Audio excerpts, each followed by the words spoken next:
community growth. Houston Basketball Invitational. We'll have 2 games for you tonight.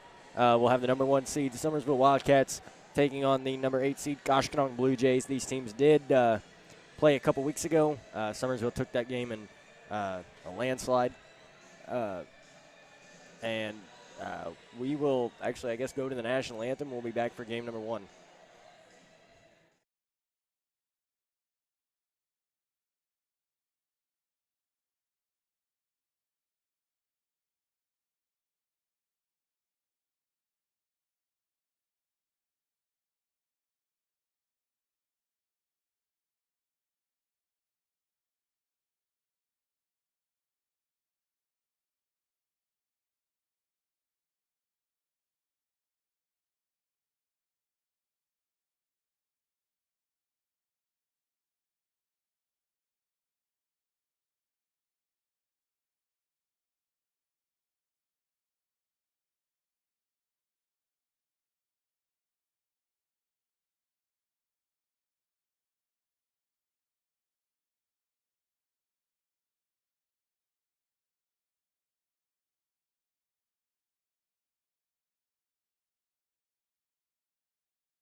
All right, everybody, as you are going to meet the starting lineups now for the Koshkonong Blue Jays. Did you get them? I got them. Talked to Coach Tyler Wiggs earlier. Tristan Howell, number 14. Caden Burgess, number 23. Joby Sturgeon, number 31. Riley Villavicencio, number 30, and Hunter Labby, number 35. For the Summersville Wildcats, I would assume it'll be the same. Number 00, Andrew Bushman. Number 24, Josh Prisco. Number 11, Tristan Duncan. Number 3, Gavin Keeling. And number 12, Garen Greer.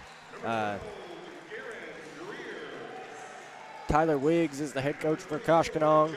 And Justin Harrell, the coach for the Wildcats of Summersville, as we prepare to tip off this 2022 tournament. Summersville ordinarily plays in the Liberty tournament. First year out of it. So, something different. All right.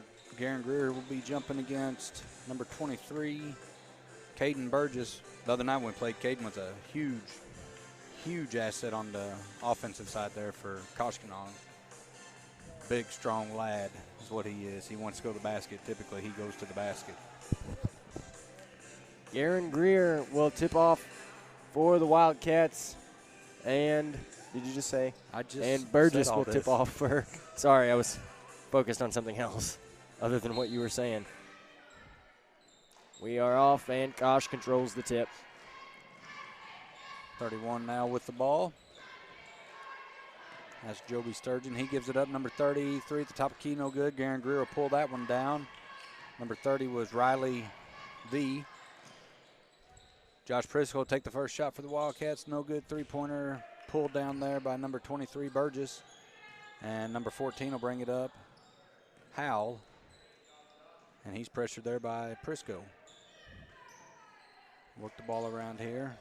Pull up in the paint. Two-point bucket right there for Sturgeon. Andrew Bushman's going to come back. He gives it up to Gavin Keeling. Dumped off now. Back up to Gavin. Quick three. Deep. It's Got good. it. Nice shot right there. That's what you like to see right out the gate as Keeling get off to a good start. Yeah, he's – go ahead. I say you see a bit full court pressure there by Summersville. Ball slapped out of bounds by Andrew Bushman. What's the second game of the night? Is that Van Buren and Houston? Van Buren and Houston. Ball's inbounded here. That's a three-point shot, no good right there by Sturgeon. Prisco comes back for Summersville. Nice Euro step there, reverse layup, no good. Garen Greer pulls it down, goes back up, and he will not score. And that pulled in right there by Labby. We will head the other direction as Bushman tries to get the steal there. He got away with a foul there. Slaps that one down. And now they work it down to Sturgeon. Pull up in the paint, no good. Prisco pulls that one down for Summersville. And Bushman's going to bring it back. There you go. Gavin Keeling, another three-point shot, no good. Greer couldn't quite get there. Looked like he lost his footing. As Sturgeon gets it up to half court to Labby now for Kosh. Ball goes up for Riley V. No good. Prisco pulls it down and gives it up to Bushman. Down into Garen Greer. Back out. Bushman now pulling back out to set things back up.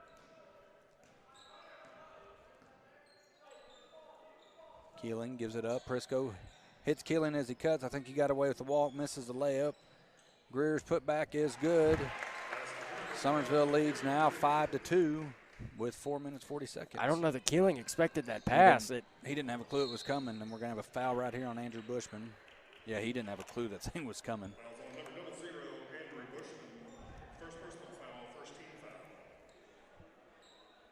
Howell will inbound for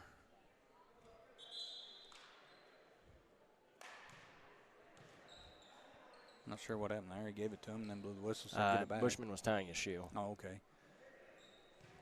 Howell brings it across. Stolen right there by Gavin Keeling. He's going to give it up to Prisco. Wide open layup, 4-2. Nice defense right there by Summersville. They get it ahead to Riley V. Can't hang on to it. It's going to be out of bounds. Summersville ball. As the pressure early on is affecting Kosh's reaction. Number 2 is going to check in, or not yet. He will here in a second. That's Cannon Miller. Duncan swings it to Bushman, fakes a three. They get it back down to Duncan. He hands it off to Greer. He'll be fouled by Labby. No shot on the floor. And Andrew Bushman will inbound for Summersville.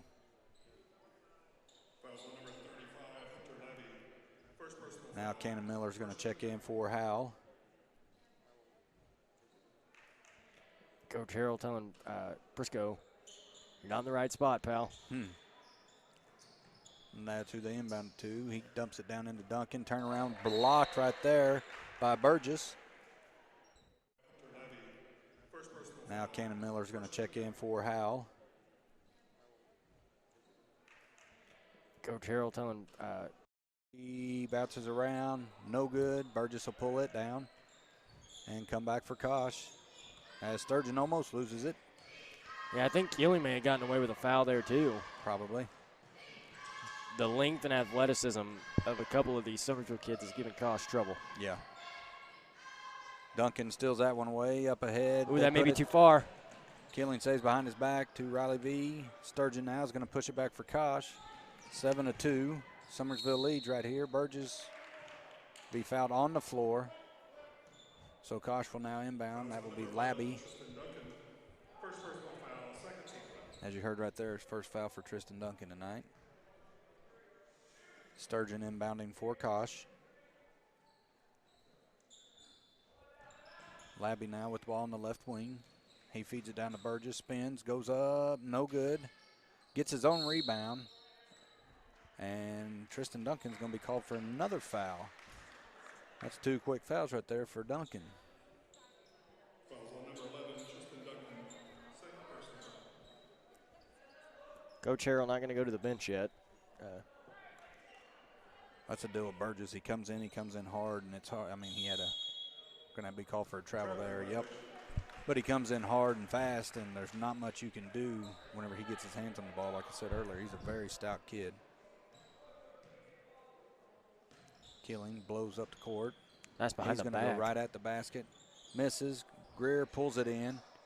Hook shot. It's That's a good. nice hook shot there. That's a pretty hook shot. That's going old school. Sturgeon now has it picked away by Keeling, but he can't handle it out of bounds. 9-2. 4 minutes even left on this first quarter. Sturgeon once again gets it up to Riley V. Nope, picked off by Tristan Duncan, coming back the other way. Nice pass fake there. He goes up, can't complete it. Greer pulls that one down. Turnaround good for him. 11-2 as Coach Tyler Wiggs calls a timeout. 11-2 here. Summersville jumps out. The defense is working for him. See, we got on mine, we got Brenda Atchison watching. Hello, Brenda. We've got Clint Berry. We just saw Clint the other night. Summersville played Alton. Stacy Keeling. Stacy's here. Jason Heine says no scoreboard. I think we have it fixed now. I think we got it. If not, Jason, let us know. Jason's always complaining, you know it? On here the other night. Can't hear nothing. Now he's on here, no scoreboard. Just kidding, Jason. Jimmy Bushman's watching, Zeb Howell, and Jody Brumble. Holly Morgan Smith. Is it on there? Yep, it's on there. Best I can see. But it's kind of low, so here. Almost turned the ball over there. Riley V pulls in, no good. Honestly, Greer there pulled wasn't that one down. a whole lot of hustle there from Summersville when they picked that off. They could have very easily had it. Nice no-look pass there. Sturgeon blocks Greer as he goes up. And here comes Burgess. He's going to drive his way in. No good. Gets his own rebound. No good there. Greer pulls it down. Keeling will come back for Summersville. He'll go up. No good. Struggling at the rim today. Yep. Tristan Duncan puts it back up. 13-2 as we approach the 3-minute mark. Yeah, we're struggling big time. Pressure continues from Summersville. They get the ball up to Labby. He's going to be That's fouled. Tristan Duncan's third foul. I don't necessarily agree with that call myself, but I'm a commentator, not a ref. To me, it looked like the travel was there way before the foul. Tristan will come out, and Trey Fisk will go in for him. Sturgeon to inbound for Kosh. He gets it in. Miller drives, gives it up to Riley V. Sturgeon now down to Burgess. He does some work. So Sturgis goes up every time and follows his shot better than any kid I've seen in I don't know how many years. And he almost every time if he misses gets his hand on the ball or gets the rebound. Something as a coach you got to love seeing. Oh, yeah, that's good hustle there. I mean, a lot of times you don't see that very much, hardly at all anymore. Kids following their shot. Gavin Keeling has a breakaway. Can he finish this time? He does.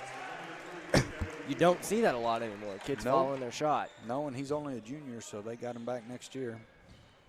I talked to Coach Wiggs, and he said there's a foul by Garen Greer, but talked to Coach Wiggs before the game there, and he said that he's losing, I think, 4 or 5 seniors. And they got their first win the other night last week against Dora. They got it first win in like 2 years.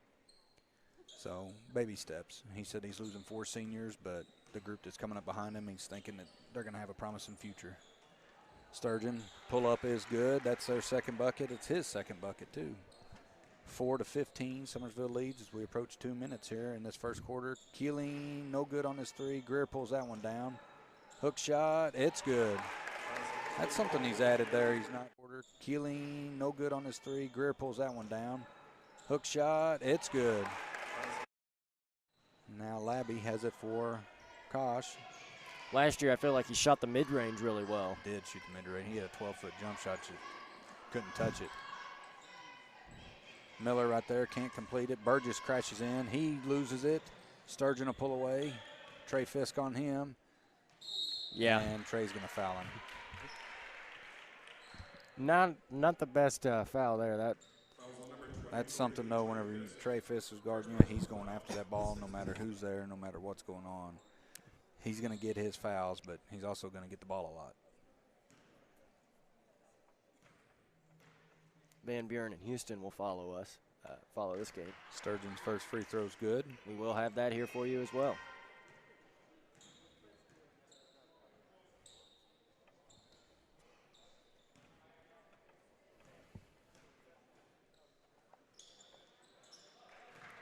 Second one there is good as well.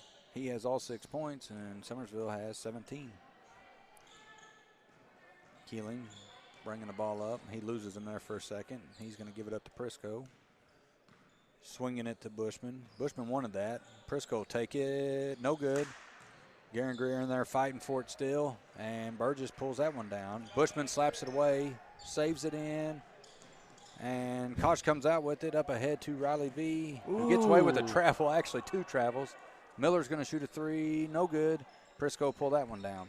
There's a lot of hustle on both sides in that play right there. Oh, yeah. Heading out of Keeling. He's going to drive. Jump steps, drops it off. Nice Trey pass. Fisk will be fouled And basket. one. Heading out of Keeling. He's going to drive.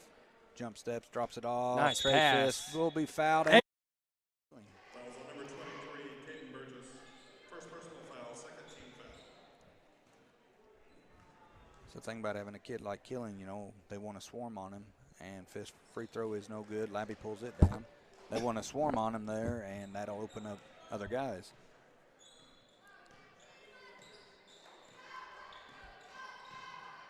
Picked away by Andrew Bushman. It's going to be out of bounds off of Andrew.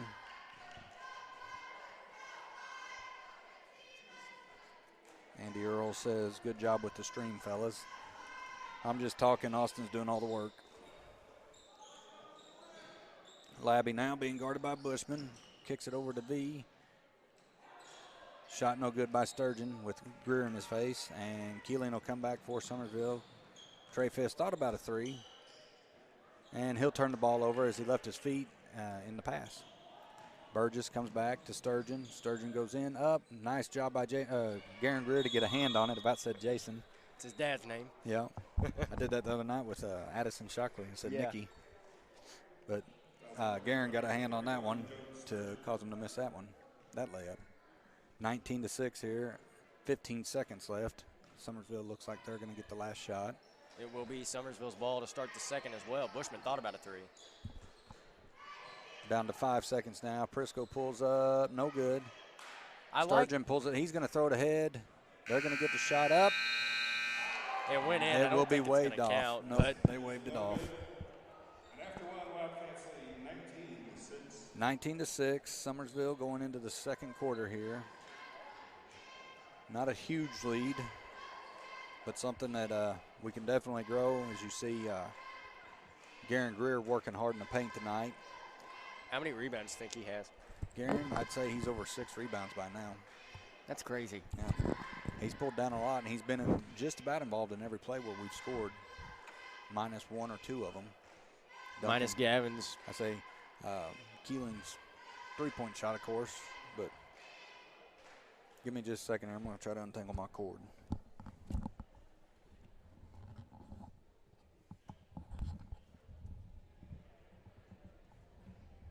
Hey, Tiger fans, just a reminder, this week we'll be helping out the Houston Community Foundation. So bring in any canned goods or perishable items or non-perishable items to benefit the Texas County Food Pantry. There is a table out in the lobby where you can drop off those canned goods and non-perishable items. Help out the Texas County Food Pantry. We appreciate that.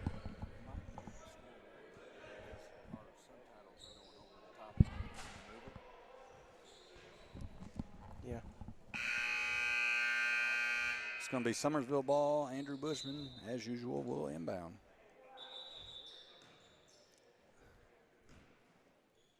Same thing.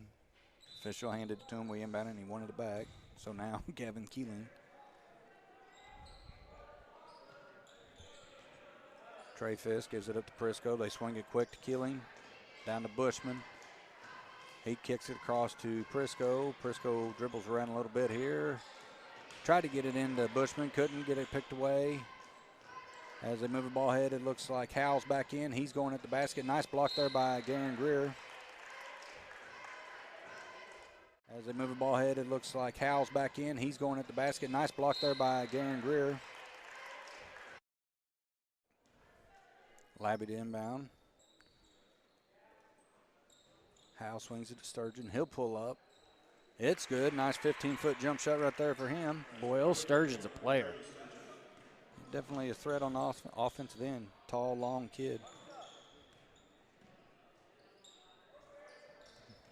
Bushman faked a three. Labby laid on him. No call. Greer blocked by Sturgeon. And Labby will bring it up for Kosh. Almost stolen away there by Bushman. Sturgeon again with the ball. Labby got away with another travel.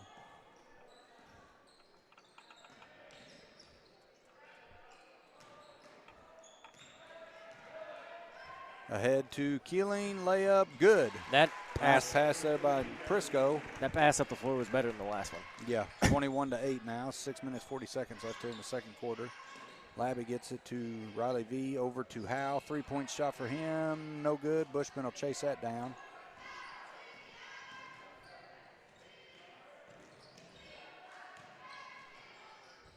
Prisco's pull up, no good.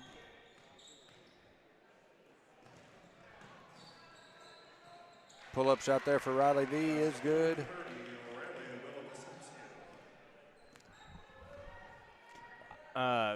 I wish Prisco here could kind of get going. He's been aggressive today, which I like to see that.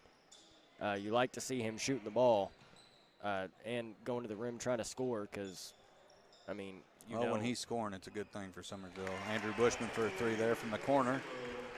That's what I was about to say. You know, that makes Summersville a better team when he's scoring the ball. And he's a kid that kind of at times can struggle with confidence. Yeah, so with Tristan Duncan, he always struggles with confidence. But with Tristan Duncan being out already, with 3 fouls, we need another guy to step up. And Josh should be that kid. As he now has the ball at top of the key, going to be a kick ball there by Sturgeon. Looks like Garen Greer leads Summersville with 8. Gavin Keeling with 7. Bushman with 3. Fisk and Prisco both with 2. Prisco will sit down. Zach Craig comes in for him. Bushman now looking to get it into Greer. Nice backdoor cut. Hand off to Zach Craig, up for 2. Wow, that was a nice play there by Summersville. Very nice play by all 3 boys. Nice job for Trey Fisk to give that up. Very unselfish. 26-10 as we hit 5 minutes here in the second quarter. Sturgeon gives a little push off, jump shot, no good. Burgess is right there and he'll score. Bushman brings it right back for Summersville. What about this gym? Oh, this gym is nice. I mean, other than it's not as big as Mountain Groves, but it's just as nice. I was going to say other than Mountain Groves, it's one of the nicest gyms there is around here. Summersville slapping and keeping it around there. Playing hot potato there. Yeah, Burgess says, give it here, it's mine. Sturgeon now comes back, kicks it out to Riley V. 3-point, no good. Keeling will pull that one down and comes back fast and hard for Summersville. He's going to go all the way to the hole. No good layup. Rebound by Greer. Put back is good. That's his 10th point. Goodness gracious, Garen Greer is playing well. On both sides of the ball, he's had a couple blocks. He's rebounding extremely well. He's really taken some leaps, really, and I think in the past couple weeks, honestly. Yeah. Garen Greer has. You see him, he was a big factor in games last year, but I feel like he's taken some big leaps just, this year. As a player. In the season. He's definitely showed improvement in the last few games. Zach Craig will take a 3, no good. And Labby gives it up to Burgess. Burgess says, I don't want it, come get it. Now, Sturgeon thought about a 3. Nice defense there by Andrew Bushman. Hand off to Howe. Blocked from behind by Bushman. That's something you're not going to hear too often. Blocked by Bushman. Yeah, he's not real tall. His dad's watching, so he's probably proud right there.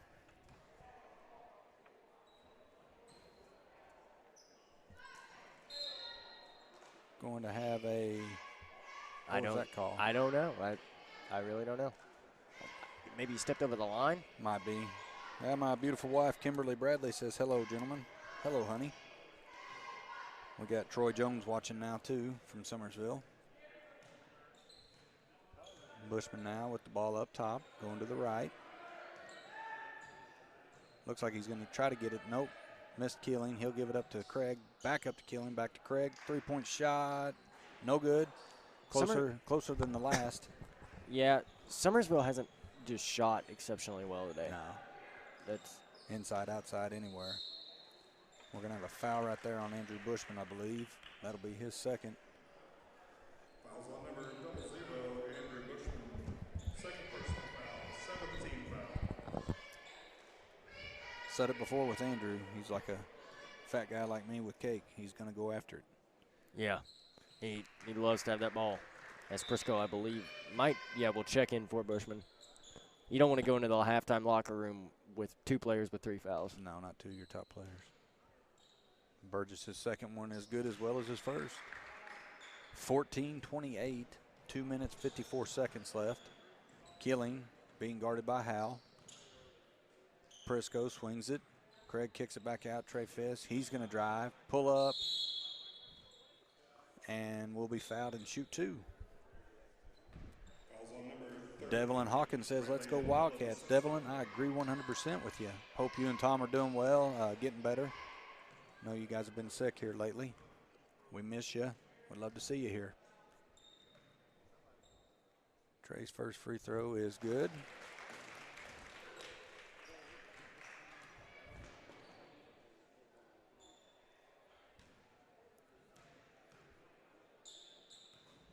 Second one for Fisk is no good.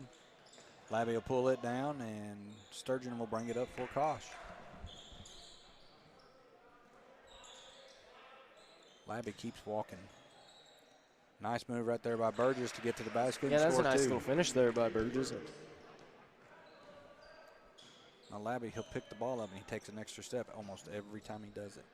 Prisco drives, kicks it back up. Greer intercepts it. Prisco hits Greer in the middle. He can't hang on to it. Ball keeps going to Prisco. He needs to step up and score there. Trey Fisk will be fouled once again. This will be his 5th and 6th free throws. Yep, he'll be shooting 2. Fouls on number 31, Joey Sturgeon.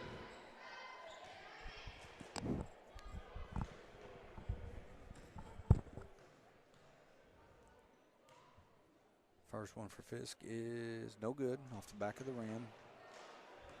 Shows a little frustration there. 16-29, Summersville leads. 2 minutes, 9 seconds here in this second quarter. Second one for Fisk is no good, and Burgess pulls it down. Howell will bring it up for Kosh. Get it into Sturgeon. Nice defense there by Trey. Shots up, and it's good. He's tough to guard tonight. Yes, he is.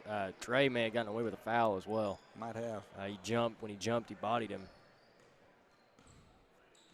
Keeling now with the ball. And he's directing traffic. Nice crossover there. He's going to swing it over to Zach Craig, 4-3. No good. Craig's going to get it, go right back, gives it up to Fisk. Fisk goes up, ball bounces around, no good there. Sturgeon will bring it down for Kosh. It's just opportunity after opportunity. They're good looks, just nothing's falling right now for Summersville. Yeah, Coach Harrell told me that he put it kind of like can't throw it in the ocean. Yep, Sturgeon lost the ball right there to Prisco. Keeling now for another right-hand layup, 31-18. As we hit the 1 minute mark. Labby gets it into Burgess. He goes up, no good. Prisco pulls it down. He's going to dribble out with Sturgeon on him and Howell. Loses his dribble there. He's going to get it up to Gavin Keeling. Gavin comes to the left. Cross-court pass. get it down to Zach Craig. Down into Garen Greer. Bounces around, no good. Use the backboard. Sturgeon brings it back for Kosh. Just heard Garen's dad yell at him, take a dribble. Burgess bullies his way in there, no good. Fisk pulls it down as we come to the 15-second mark here in the second quarter. Prisco back up to Keeling. And As 10 seconds. You saw him look at the clock there. With 3 seconds. Prisco take a three, no good. He felt that one. He felt pretty good about it. It just didn't go in there. 18-31. Summersville leads right now. Really, Duncan has 3 fouls and Bushman has 2 fouls. Other than that, Summersville just has a couple players have 1 foul each. Koshkonong, they have don't really have anybody to worry about. Yeah, I mean, it's one of those things that the lead would be a lot bigger if Summersville could hit a shot. They've had so many good looks. If we would have hit half of our layups, just half of them, this would be a 25-point game already. Oh, I totally agree. I mean, it was in the first quarter, I think Summersville only scored 7 points that quarter, that whole second quarter. So, yeah. But guys, we're gonna go to the ad video for a few minutes, and we will bring it back at the start of the second half. Welcome to Summersville Wildcats Live. Hey, Andy Earls here, your owner-operator. I just want to say thank you for tuning in with us and for all of the support. This is the first year of SWL, and we are excited to bring it to you week in and week out. We also want to say thank you to all of our amazing sponsors that you're about to see and hear in this ad video. We'll be back live with the game action shortly, and we hope you enjoy this production. Go Wildcats. Hey, I love bringing you the SWL live streams in my spare time. But when I'm not here, I'm at Baldwin Chevrolet in Poplar Bluff, Missouri. I have been selling cars for 15 years now and love the opportunity to earn your business. 4 lots full of new and pre-owned vehicles to choose from. The majority of these are backed by a lifetime warranty at no charge to you. Come see me at Baldwin Chevrolet or call me directly at 501-413-9715. I look forward to seeing you. A big shout out to our primary sponsor, Security Bank of the Ozarks.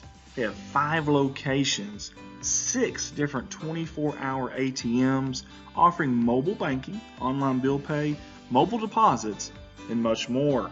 They also have a debit card fraud monitoring app that you can check your balance on, as well as many other functions. Visit them online at www.sbozarks.com. Security Bank of the Ozarks. Go Wildcats. Your primary sponsor, Current Incorporated out of West Plains, Missouri. Family owned and operated since 1990. They provide electrical, heating, air services, and that's installation for both residential and commercial customers. They're electricians. Gosh, they do anything from replacing a light bulb to completely wiring an entire commercial building. The HVAC department does anything from replacing an air filter to installing rooftop heating and air systems and full custom duct systems. They even have their own wireless high-speed internet in West Plains and surrounding areas. Current Inc. SWL's primary sponsor, Wendy's Canoe Rental. They have canoe, kayak, raft, and tube rentals for Jack's Fork and Current River. They're located at the south end of Highway 19 Bridge over Jack's Fork River. Get a hold of them toll free at 866-889-8177 or online www.wendyscanoe.com. Go Cats.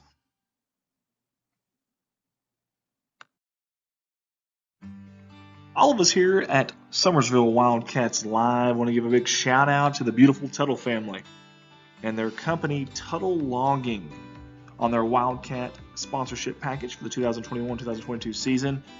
The Tuttle family is your local experts for all things logging, and they want you to know that they are proud supporters of not only Summersville Wildcats Live, but the city of Summersville. Big thank you again to the Tuttle family and their company Tuttle Logging. SWL wants to give a big thank you to Kathy's Creations out of Summerville, Missouri. In fact, Kathy's Creations is right on the square there in Summersville, and they have a plethora of different ways to serve you, like fabric work, quilting, silks, gift items, and much, much more. Kathy's Creation want to wish the Summerville Wildcats Athletics the best of luck on the upcoming season. Kathy's Creations, 417-331-6508. Go Cats. Hey, from everybody here at Summersville Wildcats Live, we're going to give a big shout out and a thank you to Mr. Brandon Brawley and all the fine folks there at Brawley Fertilizer and Lime Spreading on their Wildcat package sponsorship for the 2021-2022 live streaming season. Hey, if you need fertilizer and lime spreading, they are the place to go in this area. You can get a hold of them at 417-331-1753, and they want to wish the Summersville Wildcats nothing but the best of luck on the upcoming sports season. Our tour on the sponsor video makes a stop at Pineview Christian Home. We want to say thank you to Pineview Christian Home for the Wildcat sponsor package on the 2021-22 streaming season. It's a social service organization that's been in business since 1994, long-standing with great customer service, friendly staff, located at 4281 Highway 17 right there in Summersville. To get a hold of them, 417-932-4557. How about Triple T Logistics out of Summersville, Missouri? Thank you guys for your sponsorship. Hey, if you got any kind of logistical needs, no matter how big or small, pick up that phone and dial Jay and Sue Duncan, the owners, at 417-247-1742. They're a family-owned and operated business specializing in hauling flatbed freight in Missouri, Oklahoma, Arkansas, and Tennessee. Triple T Logistics, go Wildcats.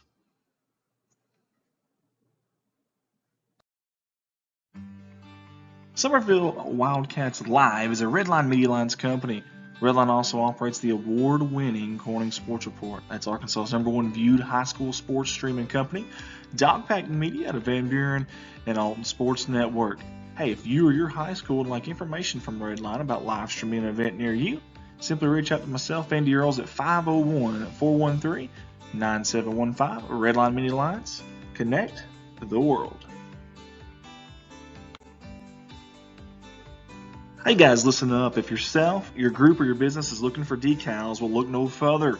Drop Dead Decals is your one-stop shop for all things decals. Monograms of all sizes, colors and designs, fridge magnet decals, car decals, and anything else you can imagine. You guessed it, decal-wise. Owner Head Eddie has great customer service and is eager to get going on your next decal project. Find them on Facebook and send them a message with your ideas, wants, and needs. Drop Dead Decals, go Wildcats. As we record this ad, the SWL Facebook page is up to 600 followers, and that's in less than one full month. It's pretty incredible considering the population in the Summersville city limits. Hey, we sincerely appreciate our loyal fan support of not only us, but these hard-working Wildcat and Lady Wildcat athletes. Let's keep that momentum going into the streaming season. Help us share these feeds and make sure to like and follow us. Let's go Wildcats. Hey guys, let's not forget that select SWL live streams will be seen on our Redline Media Alliance YouTube channel this season. Watch on your big screen from the comfort of your home with a smart TV and the YouTube app. Just a few advantages over Facebook, like pausing and rewinding live events. Make sure to click that subscribe button to our Redline Media Alliance YouTube channel. Let's go Wildcats. Redline, connect the world. Let's all go and subscribe to Summersville's own Austin Bradley's College Basketball Insider channel on YouTube. Austin and his passion and knowledge of college basketball shine through on this channel week in and week out. Speaking of week in and week out, weekly polls every week, bracket breakdowns, and much more analysis from Austin can be seen and even discussed on this channel by commenting with Austin on the chat feature each week. CBI with Austin Bradley. It is never too late to become a sponsor here with us at Summersville Wildcats Live. When you sponsor, you aren't just supporting the people who support Summersville Athletics. You're supporting these young men and women who work so hard and represent the Wildcats in a manner that we can all be proud of. If you have questions about becoming a sponsor, please feel free to contact us on Facebook and reach out to owner-operator Andy Earls at 501-413-9715. All right, we are back here as we come under a minute now, preparing for the third quarter between Summersville and Koshkonong. The Wildcats lead 31-18. Honestly, they would probably lead by more if they could throw the ball in the ocean. You are correct. Not the greatest, not a very good shooting performance at all, if you want the honest truth about it. I'm not trying to be rude. That's just how it is. No, they've definitely struggled. So, hoping for a better second half. Kosh has done okay. Yeah, they've done just about everything they can. They've got some good looks at the basket and everything, just same as Summersville. Their shots aren't falling. Got Josh Ashlock, the school resource officer at Summersville, joined in now, and your beautiful fiance, Hannah Sykes, is watching. Well, looky there. Hello, how are you? I'm not smooth like you. Labby being pressured by Summersville. He'll get it up to Sturgeon. Little push off there by him. Riley V's going to take a three. No good. Ahead to Tristan Duncan. Oh. And we got a big pile up here. Going to have a jump ball, be Summersville ball under our basket. The ball. Duncan threw a pass, and it got Labby's feet tangled up, and he went down. Bushman now looking right there to Tristan Duncan. Nice hand back there to Greer. No good. And Burgess pulls it down. Garen Greer started off on fire and now has probably missed 6, 8, maybe even 10 shots down low. Burgess turns. He goes up. He's going to be fouled by Greer. I don't know that he argued that. I mean, he didn't.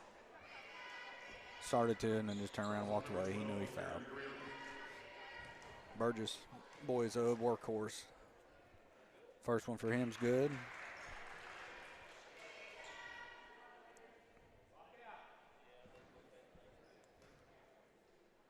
Second one is good as well. I think he's 4 for 4 right now from the free throw line. Andrew Bushman will bring it up for Summersville. Labby's calling for help up here to trap, but nobody's there. Bushman throws the ball away. Sturgeon with it now, gets it back to Labby, and he'll slow things down. Looks like Coach Tyler Wiggs has decided for his boys to slow everything down and get a half-court offense going. Ball picked away there. Josh Prisco up ahead to Keeling. Layup's good for him. Yeah, nice defense to offense there by Summersville. Now, something to watch as well. Burgess and one as Josh Prisco commits a silly foul. 33-22 now. Just under 7 minutes. Got the lead to 10. Yeah. Summersville's playing a little loose here, and Koshkonong has reined everything in. Coach Justin Harrell, Summersville, has called for a 30-second timeout.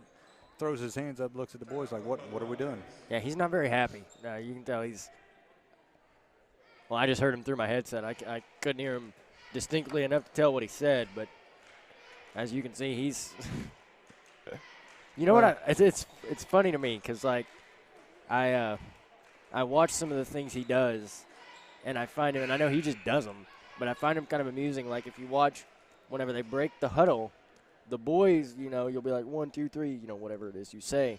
He doesn't do that. I think he's the first coach I've seen in a while to not do that. Like, yeah. He just walks away. Well, I don't know about that part of it, but I know this. He knows what these boys are capable of, and we're not playing nowhere near our potential. And three-point play right there by Burgess. So it's frustrating, aggravating as a coach to know what your boys can do and see them not even doing half of what they should.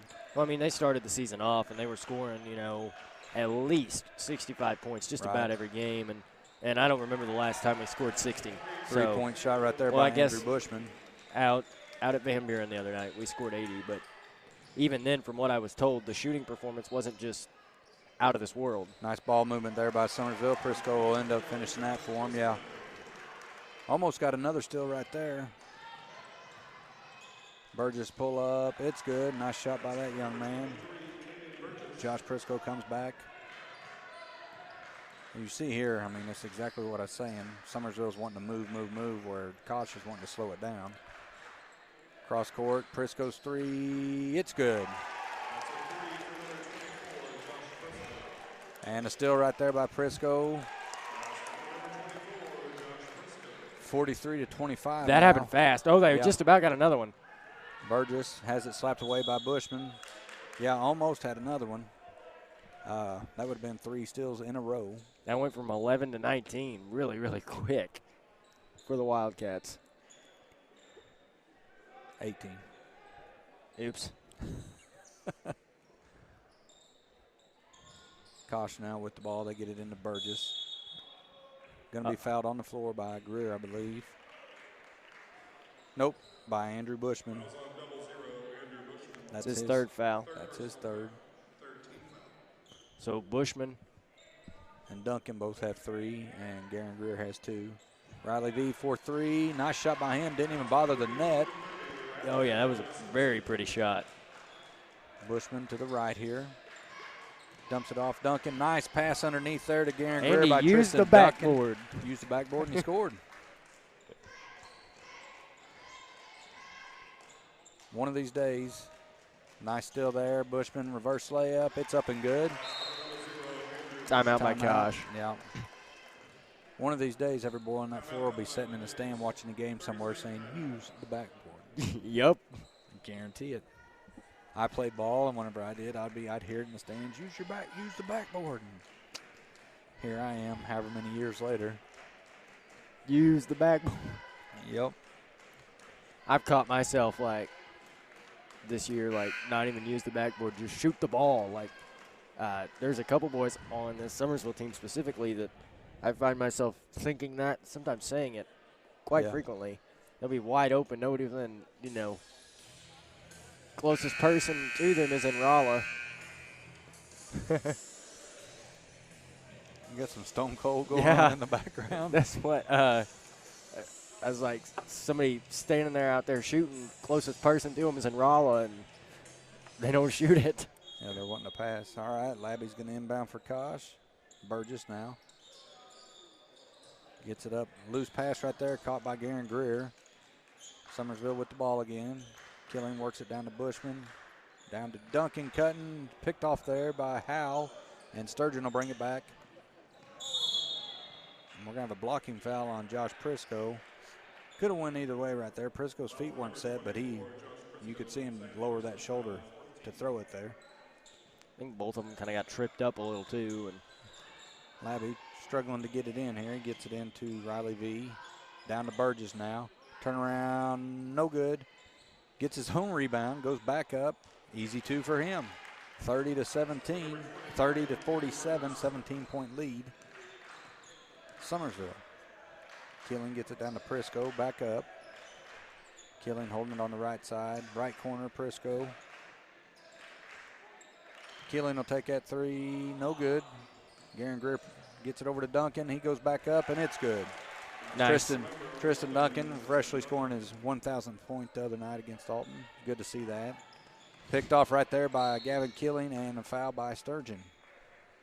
It's good to see him finally get that 1,000 point, get that pressure off of his back. That's what he went into Ellington, I think, was what, 21 to go, and then Something like that, 23.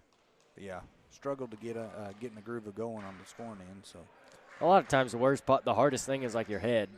You think about it a lot. well, you look at, he'll get a shot right there, 3-point, no good. And Garen Greer's going to be whistled for his 3rd foul. You look at Gavin Keeling. When we played Koshkanon at Kosh a couple weeks ago, that's whenever he scored his 1,000th point. He come out, just couldn't miss, and then he got 2 points away from breaking 1,000. Yeah. He could not buy a basket. And then the shot as a steal and a score by Prisco. But the thing is, the shot that he made to do it was just a crazy shot. yeah, and he just kind of threw his hands up like, okay. Yep. Labby being guarded, and then it's going to be picked away there. Up ahead to Keeling. Layups up and good. 53-30. Labby now with the ball at half court. He'll bring it up. Shot fake. Gets it up to Riley V. Swings it over to Howell. Howell gets it back to V. He goes up, no good. Prisco pull that down. Turns it over. And Burgess will score 2 for there. Tried to pass it out to Bushman and just didn't put enough on the bounce. He more or less put it in Burgess's hands, and he smacked his hands together. Not sure what that does for him, but I think that's one thing. That's a pet peeve of mine. it is in mine, too. And I love Josh Briscoe to death. He's a great kid, but and he's not the only one that does it. No, but every kid does it nowadays. Sturgeon, pull up, no good. Keeling tried for it, couldn't get it. It'll be Koshkonong ball under their basket as Trey Fisk and Zach Craig will check in for Prisco and Duncan. Yeah, I blanked out there for a second completely.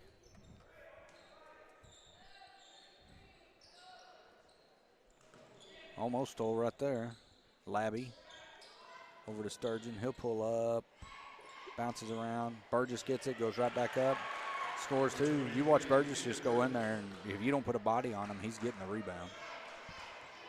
53 to 34, 19-point lead. Keeling now gets it over to Bushman, down to Craig, back up. Bushman wanted it and thought about it. Now up to Keeling, quick three for him. It's good. He stepped back there, made sure he was behind the three-point line before pulling up. More pressure by Gavin by himself now. 56-34. Summersville leads here in the third quarter as we approach 2 minutes.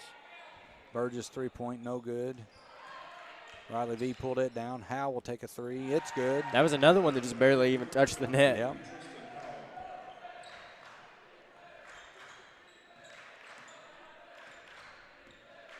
Bushman coming to the right, over to Fisk. Back out.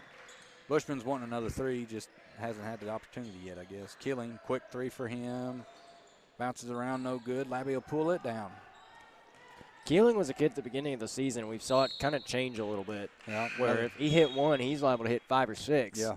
And he's not really been the same in a while. Yep. Yeah, he struggled just a little bit there. Turnover by Burgess of Kosh.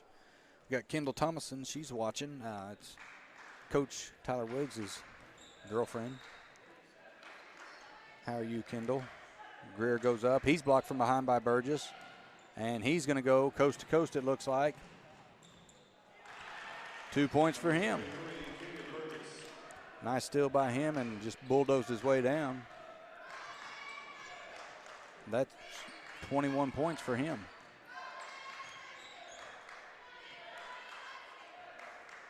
Zach Craig tried to get it down to Fisk, couldn't get it. It's going to be out of bounds off of Labby. I think that – go ahead. I was just going to say Summersville ball. I was going to say I think that may be a situation where Zach Craig should have just taken the shot. Yeah. Bushman will throw it away. They work it ahead. Miller, he'd be called for the walk. He should have went on in and shot that layup. Left-handed kid, right hand side of the basket, though. I could see wanting to get better position. Gavin Keeling now coming across half court for Summersville. Are you going to be here for the next game? Yeah. Keeling explodes, kicks it cross court. Bushman, he'll drive, floater up, no good. Doesn't even draw iron there. Nope. Labby kicks it out. Miller tries to get it ahead, and Fisk is going to steal that one away. Back for Keeling. Good job by Fisk not to travel there on the catch. Yeah. Keeling's quick three, no good. He needs to quit taking those, in my opinion. Riley V, no good. Burgess once again rebounds and scores. 41-56, Summersville leads with 18 seconds on the clock in this third quarter.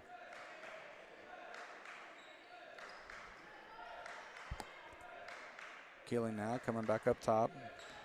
Top of the key, he'll pull back to half court as we hit 5 seconds.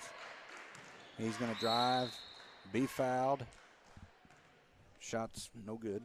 2.8 here in this third quarter. Summersville will inbound under their own basket. Andrew Bushman to inbound. Going to put their scorers in here. Well, Josh Prisco will now be inbounding.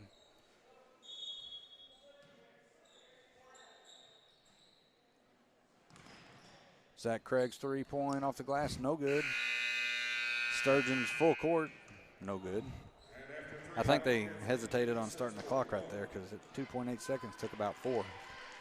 Well, yeah, because Zach Craig, I mean, I honestly thought, I'm like, oh, he's not going to get it off, but he did get it off. 56-41 after 3. Summersville leads it. They went on a pretty decent little run there. Lisa Howe says, way to go, Wildcats. She also says, great job, Alan and Austin. Thank you, Lisa. Yeah, thank you. Joanne Ayers is watching. Hi, Mama Joe. How are you? Summersville, I don't know, they played bad. They turned it over a few times. They played good enough to win the game. But they've just got to, like you said, they've had not like you said, like I said, there's been a couple careless turnovers. They've got some.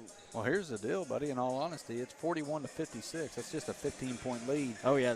We continue to miss easy shots, easy layups and stuff, and turn the ball over like we were early on in the third quarter there. Kosh is shooting. They've got a couple boys shooting the ball pretty good. There's no reason they can't come back. Summersville better stay in their head. Whatever it was Coach Harrell said to them in that one timeout, that 30-second timeout at half court, they need to get that back in their head and get to putting some more points up on the board. But Koshkonong is going to have to take better care of the ball and handle the pressure from Summersville.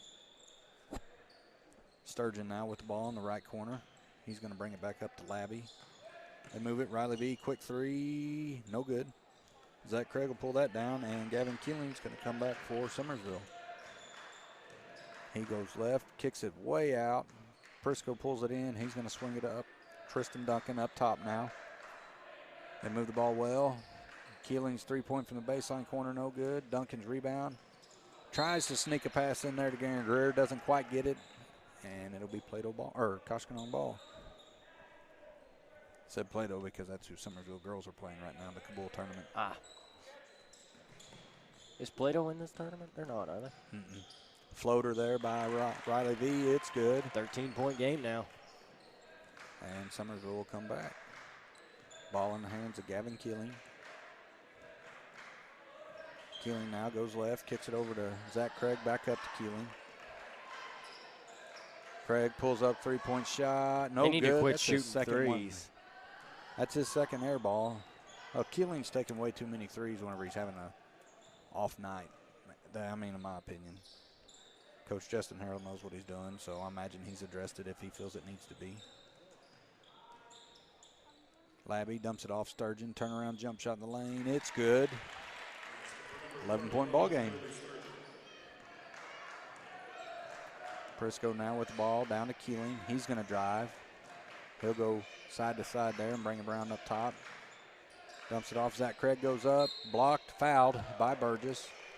And he'll shoot two.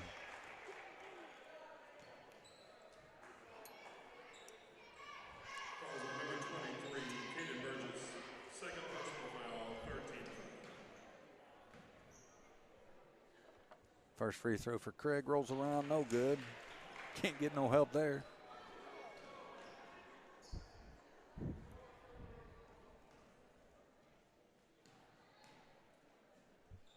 Second one, no good there. Ball's out of bounds off of Burgess, so it will stay Summersville ball. Andrew Bushman's checked back in, and Zach Craig will go out. I believe, the starters are back in for the Wildcats.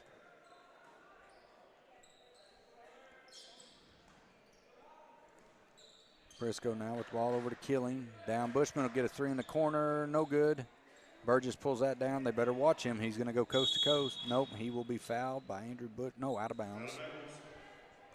Devlin Hawkins, next game for us will be Thursday night if we win here at 5:30.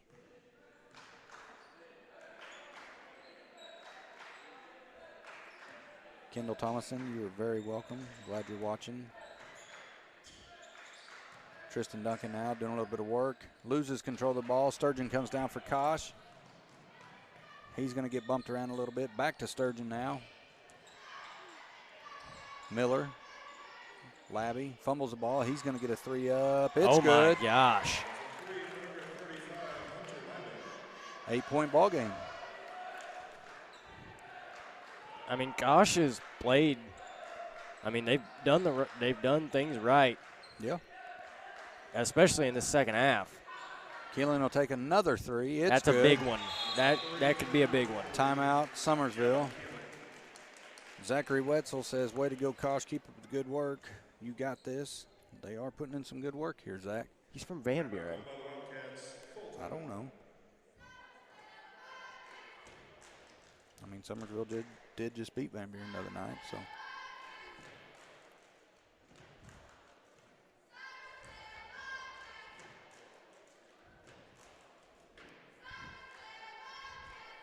It says Jody Brumble's watching, but I got a gut feeling that's Larry Keeling. I know he was asking today if they were going to be playing. If that is Larry, Larry, how are you doing, man? I'm glad to hear you doing good and you're watching. Summersville will be the first one out of the timeout here.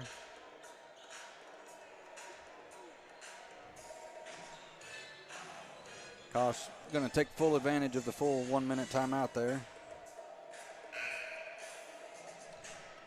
It will be Summersville's ball here. Hello, Megan Lynn Hawkins. That's Summersville cheerleaders captain, Gracie Seelock's mom. 59 points, 48 for Kosh. Just an 11-point game. I believe, what was it, 15 at the beginning of the third? I believe so. Kosh has done everything right and worked and fought to stay in this ball game. Summersville's got some things to figure out. Yep. Pressure once again by Summersville. Sturgeon will get it ahead to Miller. They break it easy that time. No matter how this game goes here. Yep. Labby thought about another three. Burgess now going to do some work. Stolen away by Andrew Bushman. He'll get it to Prisco. Prisco's going to push it up to Gavin Keeling. Quick three for him. No good. Garen Greer goes up. He's going to be fouled. And he'll be shooting two. Well, Greer, we were talking about earlier in the first half how good he was playing, you know, how big of a factor he was being. Right now he only has 12 points, and I think he had 10 when we were talking about him at the very beginning of the second quarter. First one for him's no good. He's one that struggled in the paint, had some good looks and everything, just come up short, or as we mentioned earlier, wasn't using the backboard and just flat out missing. Second one bounces around, it's good. 13 points for him now. 60-48, 12-point lead by Summersville. Nice baseball pass by Miller to get it up. Sturgeon now comes down, he'll pull up. No good, Bushman rebounds it and he comes back for Summersville. Right corner, Tristan Duncan's three-point, no good. Garen Greer keeps it alive.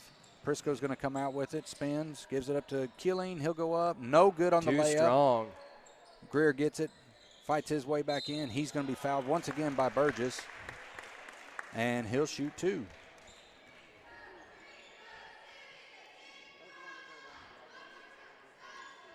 Zach Wetzel is the bus driver for Van Buren, but he has family over at Kosh. Right on, Zach. Boys are playing good. Free throw, no good. Frustration you see right there on Garen Greer. 60-48. Summersville still leads. 4 minutes, 43 seconds. Second one bounces around. It's no good. And Sturgeon brings it back for Kosh. Miller now swings it in to Burgess. He's going to be fouled. Number 4 for Tristan Duncan. Yeah, he pushed him. I started to say Tristan Duncan fouled about 4 times right there. I just saw Tristan's grandma throw her hands up and wave them. Keep your hands up. I think he tried, Grandma. Labby now, he gets it in. Bushman's going to steal it. Be a jump ball, I believe. Yep. Nice job by Riley V to get his hand in there to get the jump. And if anybody from Kosh is watching, I apologize for, I can't pronounce his last name more than one time, and I don't even know if I pronounced it right. So Riley V is what it is. Bushman now comes to the right side. Gives it up to Keeling in the corner.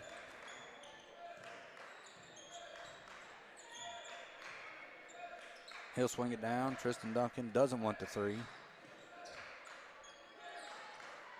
Pass down to Josh Prisco, out to Duncan for three. It's good. Nice shot, Tristan Duncan. 63-48. And Sturgeon's going to come right back for Kosh. Nice job right there by Kosh. Keeling goes left and dumps it off to Garen Greer off the glass. No good. Goes back up. Blocked. And we're going to have a jump ball there. That will favor Kosh.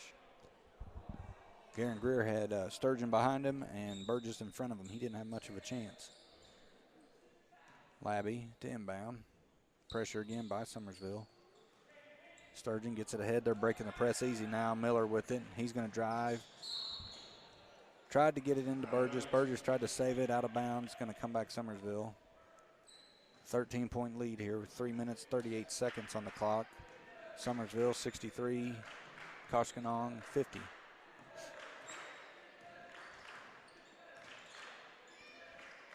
Killing, right, left corner. And turnover Summersville. Miller comes back for Kosh. Killing flying up behind him. Going to have a foul right here, I believe, on Gavin Keeling. Looked to me like it was a clean strip. That's his 4th foul as well. Yep. So Duncan and Keeling both have 4 fouls. And this is exactly what Kosh wants. Yep. Bushman's got 3, I think. Greer has 3.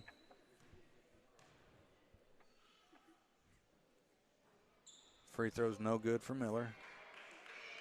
And Greer's going to take a seat. Trey Fisk will come in for him.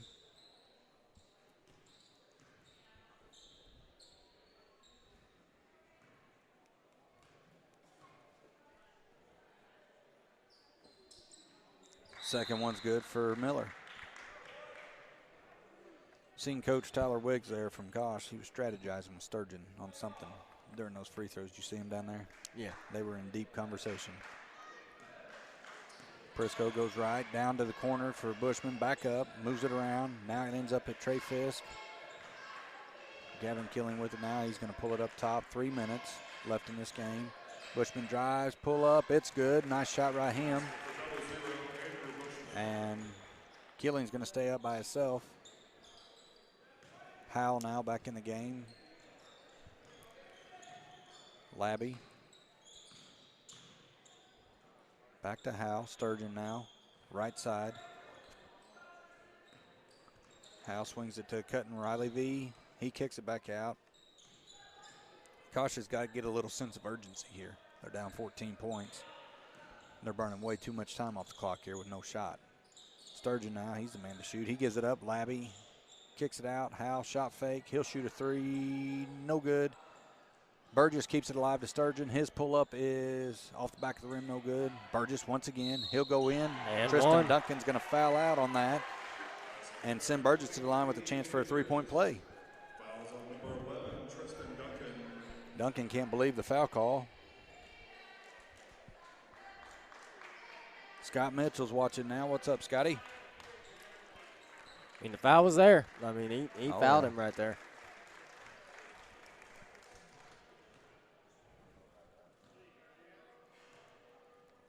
Burgess, his free throw is good. I think that boy's perfect from the line tonight. That was his 26th point. Bushman's going to drive. He's going to be fouled by Labby. Summersville still not in the bonus. 1 foul away from it. Andrew Bushman will inbound for Summersville under our basket. Almost throws it away, but Trey Fisk chases it down. Killing thought about that quick 3, but he decided to pull back. Prisco swings it. Bushman now. Bushman's real dangerous on that when he catches that drive, that penetration. 3 by Killing, no good. Josh Prisco go up off the glass, and it's good.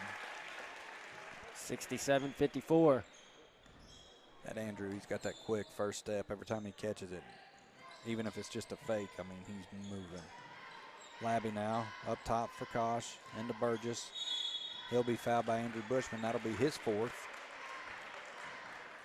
You're starting to see some pretty serious foul trouble with a minute and a half left. Say a minute and a half left, and we got, yeah, a little bit to worry about right here. Sending Burgess to the line is almost a guarantee.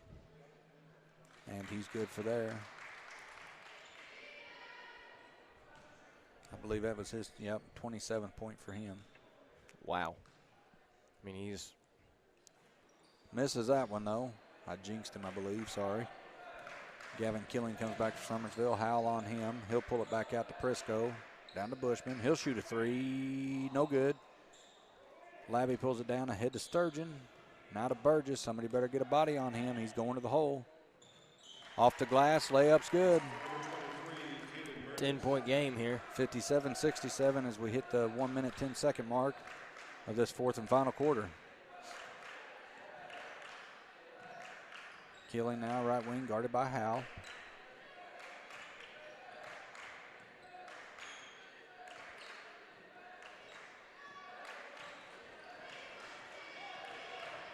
Now to Prisco, back up to Keeling.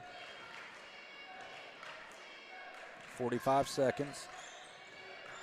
See if they elect to foul here. No reason.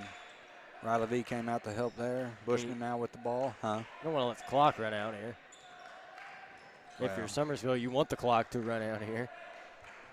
At this point, we're under 30 seconds. It's not going to. That's what I was about to say. I looked up, I saw it was under 30. I was like, well, now there's no reason. I don't know. Second time I've seen Burgess play this year. He might get the ball in his hands and just hold on. The boy's done really well the 2 games I've seen. You're Prisco. You got to knock 2 of these free throws down right here. Yep. First one for Prisco is good. Burgess, speaking of him, he has 29 points now for Kosh. Sturgeon has 14. Riley V has 7. Howell has 3. Misses the second. And Labby has 3. Summersville. Bushman has 10. Keeling has 19. Burgess will be fouled right there by Fisk. Garen Greer has 13. Trey Fisk has 3. And Josh Prisco has 14. I think Duncan had around 10. Yeah. Something like that, yeah. Burgess's first one's good. 10-point ball game. 19.6 seconds left here. 68-58. And Greer will pull that one down. Dribbles out, gets it ahead to Andrew Bushman. 15 seconds. Labby's going to foul him, send him to the line for a 1-and-1.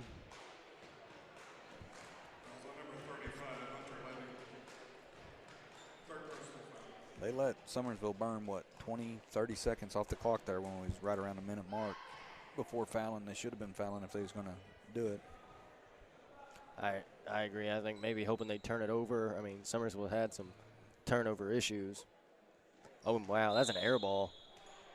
So, 10-point game. You gotta have a quick shot. Zachary Wetzel says all those fouls can really hurt Summersville. You're right, man. That's what we was just saying a minute ago. Bushman went for that, didn't get it. We've got a couple players in foul trouble right now, but 5 seconds. Howell's 3's deep. Garen Greer pull it down. He kicks it out. Prisco, that's going to be the game right there. 58-68. Summersville beats Caution in this first round of the Houston tournament. And we will go on to face the winner. Summersville will face the winner of the Van Buren Bulldogs and Houston Tigers. That game coming up next. Here, I think in about 15 minutes, maybe-ish. Should be 10 or 15 warm-up. About 15, I think. But, yeah, we're going to take you guys to our ad video, and we'll be back a little bit before game time and do a little bit of talking about stuff then. So we'll see you guys then. Thanks for watching. Welcome to Summersville Wildcats Live. Hey, Andy Earls here, your owner-operator. I just want to say thank you for tuning in with us and for all of the support. This is the first year of SWL, and we are excited to bring it to you week in and week out. We also want to say thank you to all of our amazing sponsors that you're about to see and hear in this ad video. We'll be back live with the game action shortly, and we hope you enjoy this production. Go Wildcats. Hey, I love bringing you the SWL live streams in my spare time. But when I'm not here, I'm at Baldwin Chevrolet in Poplar Bluff, Missouri. I've been selling cars for 15 years now and love the opportunity to earn your business. 4 lots full of new and pre-owned vehicles to choose from. The majority of these are backed by a lifetime warranty at no charge to you. Come see me at Baldwin Chevrolet or call me directly at 501-413-9715. I look forward to seeing you. A big shout out to our primary sponsor, Security Bank of the Ozarks. They have 5 locations, 6 different 24-hour ATMs offering mobile banking, online bill pay, mobile deposits, and much more. They also have a debit card fraud monitoring app that you can check your balance on, as well as many other functions. Visit them online at www.sbozarks.com. Security Bank of the Ozarks. Go Wildcats. Your primary sponsor, Current Incorporated out of West Plains, Missouri. Family owned and operated since 1990. They provide electrical, heating, air services, and that's installation for both residential and commercial customers. They're electricians. Gosh, they do anything from replacing a light bulb to completely wiring an entire commercial building. The HVAC department does anything from replacing an air filter to installing rooftop heating and air systems and full custom duct systems. They even have their own wireless high-speed internet in West Plains and surrounding areas. Current Inc. SWL's primary sponsor, Wendy's Canoe Rental. They have canoe, kayak, raft, and tube rentals for Jacks Fork and Current River. They're located at the south end of Highway 19 Bridge over Jacks Fork River. Get a hold of them toll free at 866-889-8177 or online www.wendyscanoe.com. Go Cats.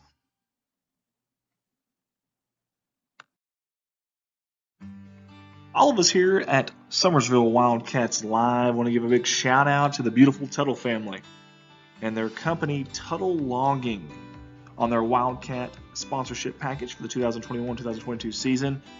The Tuttle family is your local experts for all things logging, and they want you to know that they are proud supporters of not only Summersville Wildcats Live, but the city of Summersville.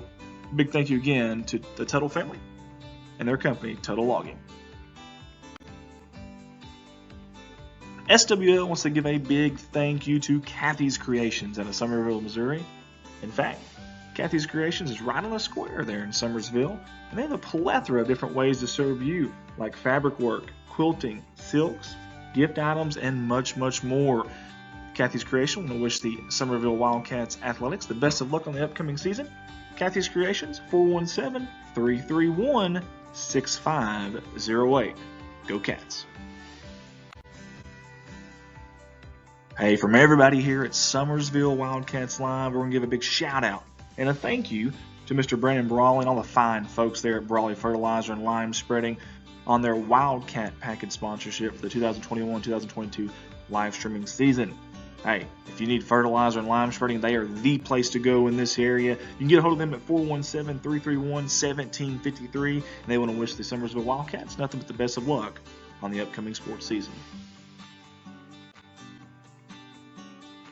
Our tour on the sponsor video makes a stop at Pineview Christian Home. We want to say thank you to Pineview Christian Home for the Wildcat sponsor package on the 2021-22 streaming season.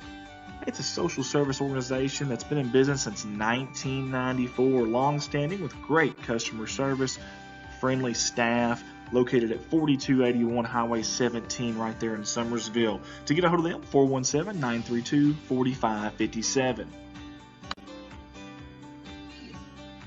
How about Triple T Logistics out of Summersville, Missouri? Thank you guys for your sponsorship. Hey, if you got any kind of logistical needs, no matter how big or small, pick up that phone and dial Jay and Sue Duncan, the owners, at 417-247-1742. They're a family-owned and operated business specializing in hauling flatbed freight in Missouri, Oklahoma, Arkansas, and Tennessee. Triple T Logistics, go Wildcats.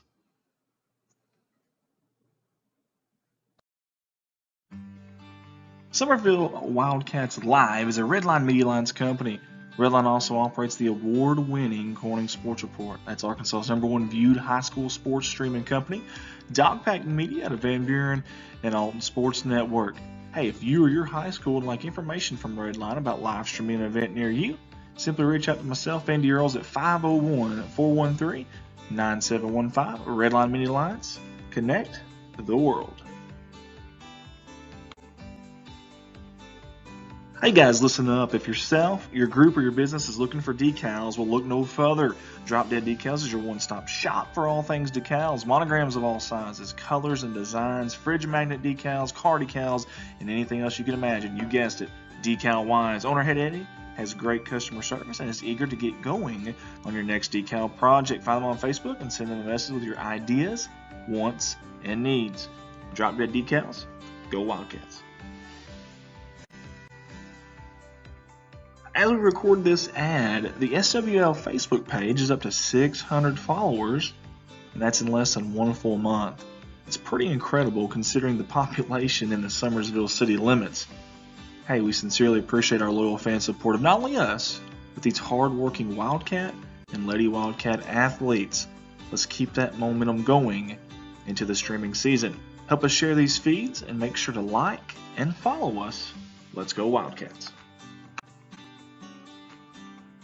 Hey guys, let's not forget that select SWL live streams will be seen on our Redline Media Alliance YouTube channel this season. Watch on your big screen from the comfort of your home with a smart TV and the YouTube app. Just a few advantages over Facebook, like pausing and rewinding live events. Make sure to click that subscribe button to our Redline Media Alliance YouTube channel. Let's go Wildcats. Redline, connect the world. Let's all go and subscribe to Summersville's own Austin Bradley's College Basketball Insider channel on YouTube. Austin and his passion and knowledge of college basketball shine through on this channel week in and week out. Speaking of week in and week out, weekly polls every week, bracket breakdowns, and much more analysis from Austin can be seen and even discussed on this channel by commenting with Austin on the chat feature each week. CBI with Austin Bradley.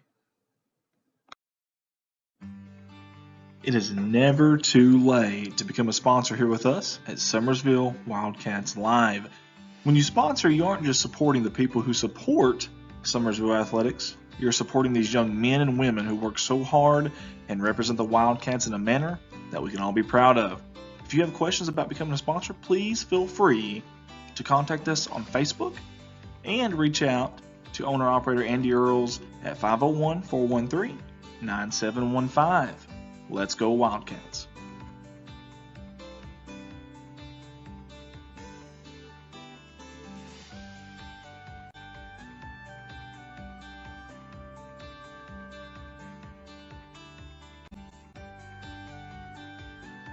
We want to say thank you to all of our sponsors from all of us at Summersville Wildcats Live. And we want to say thanks to you for sticking with us through this sponsor video. Hey, your live production, it'll be right back shortly.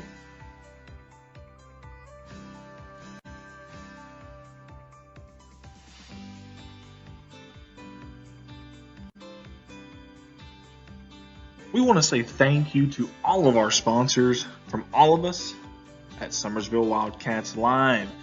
And we want to say thanks to you for sticking with us through this sponsor video. Hey, your live production, it'll be right back shortly.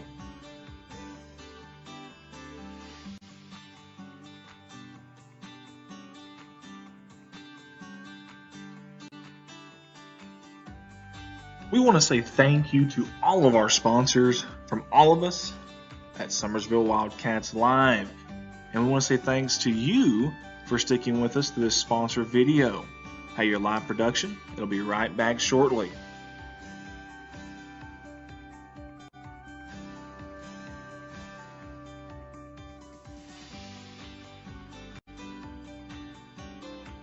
We want to say thank you to all of our sponsors from all of us at Summersville Wildcats Live.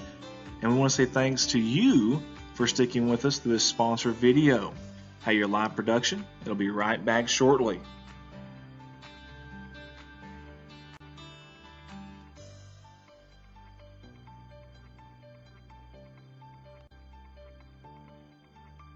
We want to say thank you to all of our sponsors from all of us at Summersville Wildcats Live. And we want to say thanks to you for sticking with us through this sponsor video.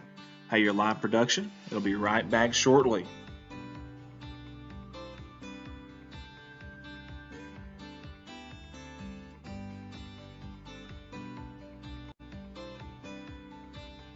We want to say thank you to all of our sponsors from all of us at Summersville Wildcats Live.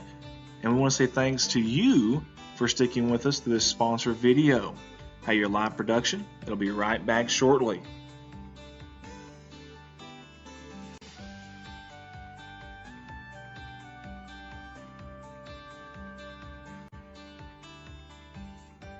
We want to say thank you to all of our sponsors from all of us at Summersville Wildcats Live. And we want to say thanks to you for sticking with us through this sponsor video. Hey, your live production, it'll be right back shortly.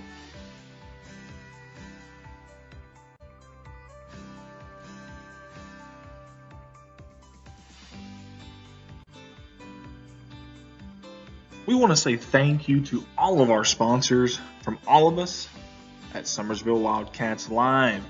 And we want to say thanks to you for sticking with us through this sponsor video. Hey, your live production, it'll be right back shortly.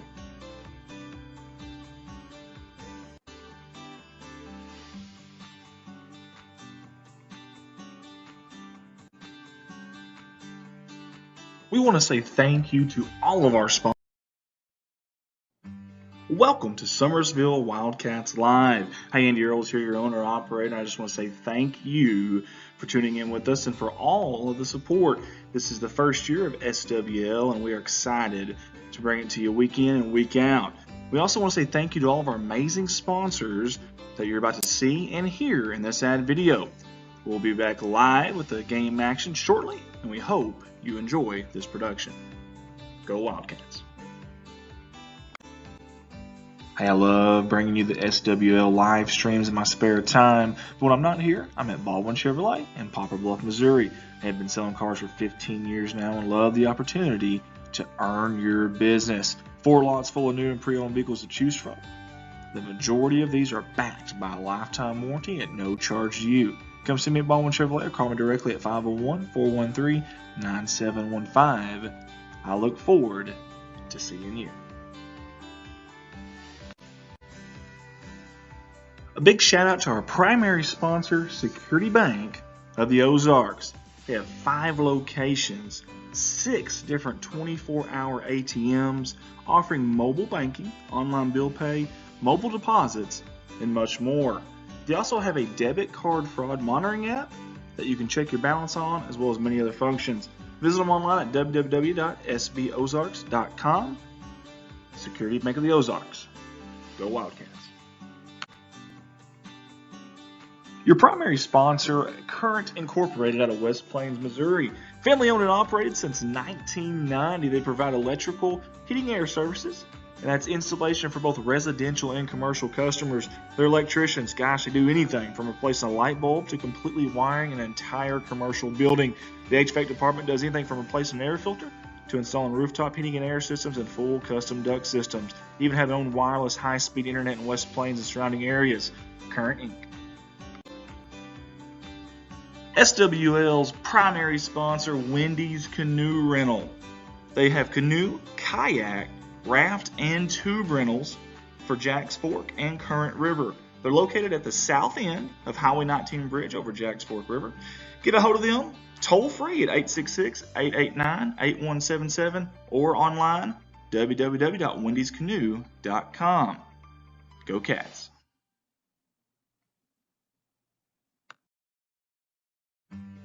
All of us here at Summersville Wildcats Live want to give a big shout out to the beautiful Tuttle family and their company Tuttle Logging on their Wildcat sponsorship package for the 2021-2022 season. The Tuttle family is your local experts for all things logging, and they want you to know that they are proud supporters of not only Summersville Wildcats Live, but the city of Summersville. Big thank you again to the Tuttle family and their company Tuttle Logging. SWL wants to give a big thank you to Kathy's Creations out of Summerville, Missouri. In fact, Kathy's Creations is right on the square there in Summersville, and they have a plethora of different ways to serve you, like fabric work, quilting, silks, gift items, and much, much more. Kathy's Creation want to wish the Summerville Wildcats Athletics the best of luck on the upcoming season. Kathy's Creations, 417-331-6508. Go Cats. Hey, from everybody here at Summersville Wildcats Live, we're going to give a big shout out and a thank you to Mr. Brandon Brawley and all the fine folks there at Brawley Fertilizer and Lime Spreading.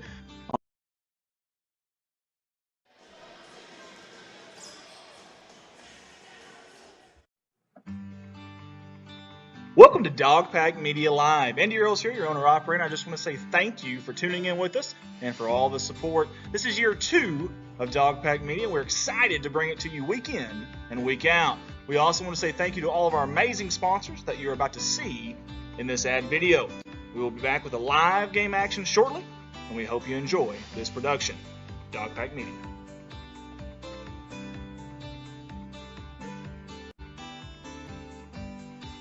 Your primary sponsor for the second consecutive season is Griffin Log Homes out of Van Buren, Missouri. They design and build custom log homes for you to create years of memories. They carry many different colors and styles of cultured stone at a very fair price. And they also sell 8-inch tongue and groove log beams and Sashco log and timber strains. Let them be your one-stop shop for all your log home needs. Reach out to the wonderful Griffin family at 573-323-4996.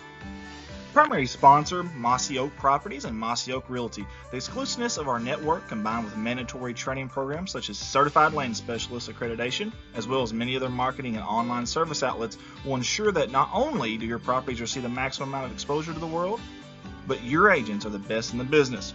We will continue to stay educated, informed, and most importantly, keep your best interest in mind. 573-712-2252 or www.mozarkrealestate.com. Hey guys, I love bringing the Dogpack Media live streams to you in my spare time, but when I'm not here, I'm working at Baldwin Chevrolet in Poplar Bluff, Missouri. Been selling cars for 15 years now and I love the opportunity to earn your business. We have 4 lots full of new and pre-owned vehicles to choose from, and the majority of these are backed by a lifetime warranty at no charge to you. Come see me at Baldwin Chevrolet or call me directly at 501-413-9715.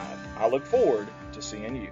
A big shout out to DeWolf Accounting and Tax Services LLC out of Van Buren, Missouri for the support with their 2021-22 Running with the Pack sponsorship package. This is their second straight year of supporting and sponsoring us at Dogpack Media. Please give these fine local folks a call at 573-323-4789 or 573-870-0420 for all your accounting and tax service needs. Thank you again, DeWolf Accounting and Tax Services LLC. Kellen Hoagland would like to invite everyone out to Crude Oil Essentials in Van Buren, Missouri.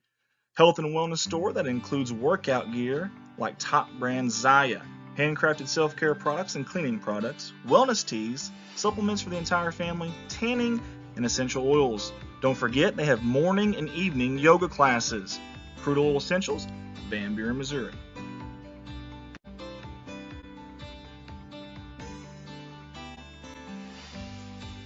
Everyone at Dogpack Media wants to give a big thank you to DeWolf Construction LLC for their sponsorship of our 2021-22 live streaming season.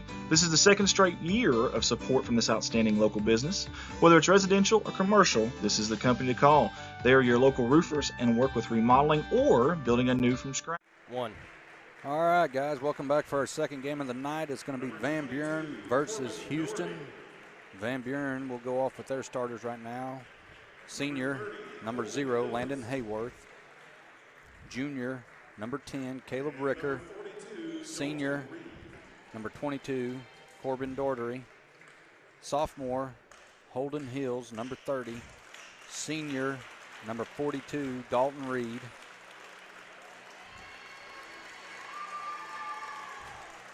And we will go to the Houston starting lineup here. We have junior, number 1, Garen Hall. Sophomore, number 2, John Kimry. Senior, number 10, Hunter McKinney.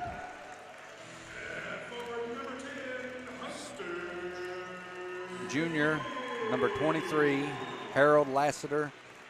And sophomore, number 33, Stone Jackson. Head coach for Houston is Jim Moore, and head coach for Van Buren is Jacob Black. I'll tell you what, I said this a few times. This is going to be a very physical game. Oh, yeah. This is what, number 4 and number 5?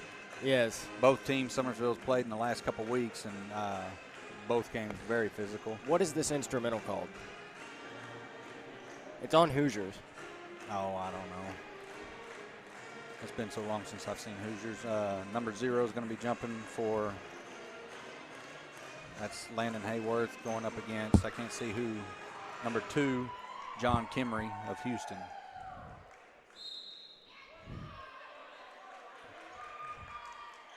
Winner of this game gets Summersville on Thursday. Houston will control the tip. Garen Hall will bring it up for them. Gets the ball over to Aiden Kelly. Something's not right here on the names. And Van Buren brings it back up. Hayworth gives it up to Ricker. Ricker looks for Daughtery. He gets it to him. Back down to Hayworth. He goes up. No good. Rebound, number 23 for Houston. That's Lassiter.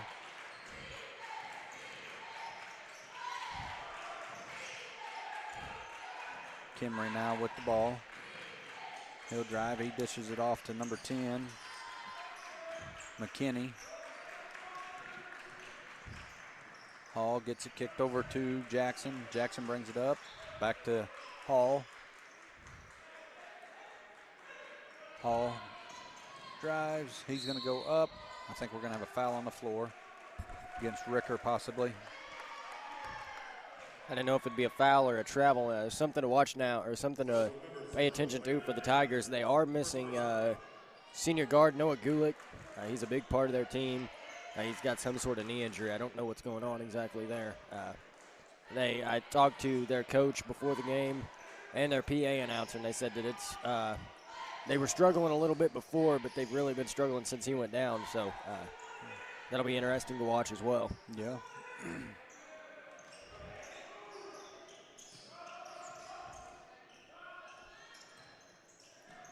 Nice turnaround jump shot there is going to fall for Lassiter.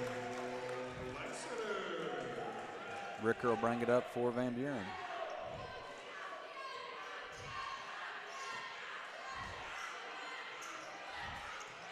That was a good cut there. Yep, Ricker's going to drive. He'll shoot a layup. No good. Looks like somebody got a hand on it. As he gives it up to Daughtery. He'll give it up to Hayworth.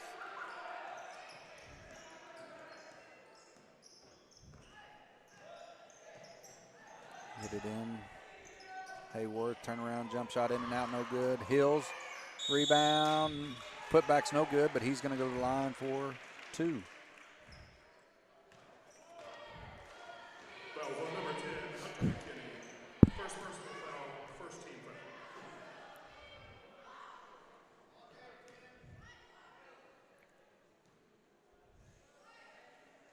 First one for Hills is good.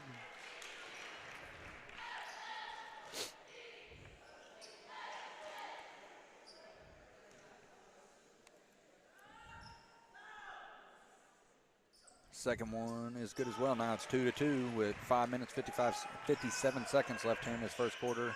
Ricker's going to pressure the ball here. Hall's going to bring it up left side. Gets trapped. That's a good trap by Van Buren. A nice shoulder, too. Jump shot there by Jackson, no good, and Daughtery will pull it down. Daughtery's the one I talked about the other night when we played him. That, man, he's a workhorse. Goes hard. He's always involved in the action. Ricker now with the ball. Nice handles there by him. He's going to reset. I mean, look at the arms on the kid. Yeah. That's what. Ricker again with the ball. Did you see that? What? The kid with the mullet right here just two-hand shoved Daughtery in the back as he tried to cut. Ricker's floater's up, and it's good. Yeah, that was a nice shot there by Caleb Ricker. As pressure by Van Buren. Daughtery up front. He's on Hall. He's going to throw it down to Jackson. Jackson about loses his handle, and now he's trapped.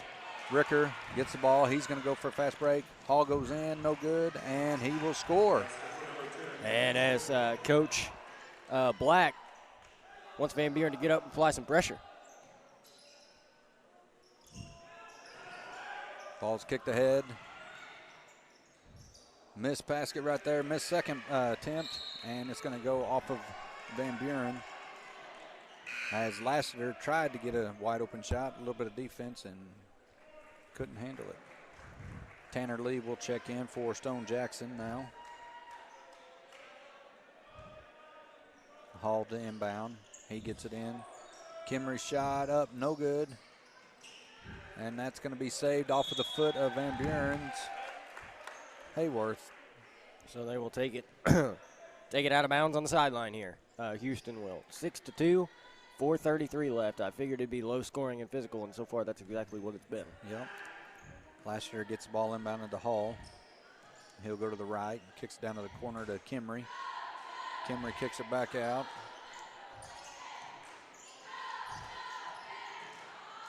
And Daughtery's going to get the ball while laying flat of his back. Up to Hills. He's going to drive.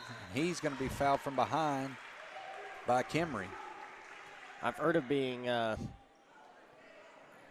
throwing it from your butt. I haven't seen a lot of kids throw it from their back. Well, Daughtery tried to draw a charge, and the ball ended up in his lap, and he went ahead and made the play as Evan Ricker is going to check in, and Dalton Reed will take a seat.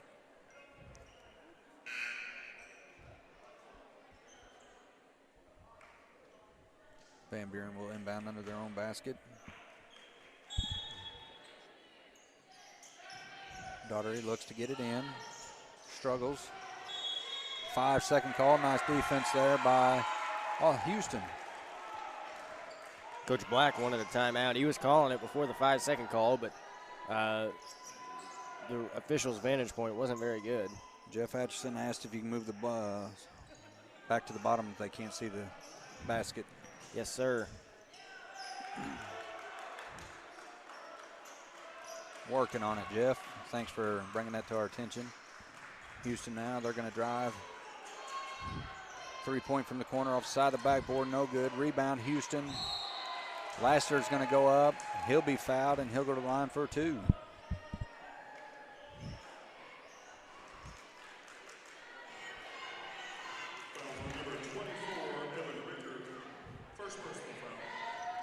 Number 12 now, Dakota James is checked in for Houston.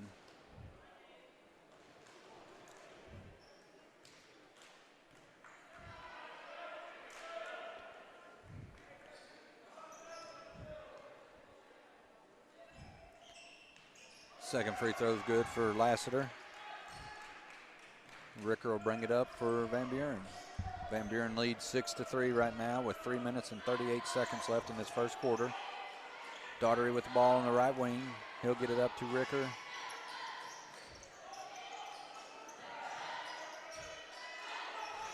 Ricker now with the ball. Hills drives, kicks it over to Hayworth. Fakes a 3. He'll give it back up. Back to Hayworth. Caleb Ricker now come and take control. I don't think you can see it on the screen, but Coach Jacob Black is having an absolute come apart on 3 seconds, which he finally got called for. He was telling this kid to move, and then 3-second call come. Houston now coming back. Hall with the ball over to number 12, James. Lasser goes up for an easy 2. There were a couple pretty nice passes there.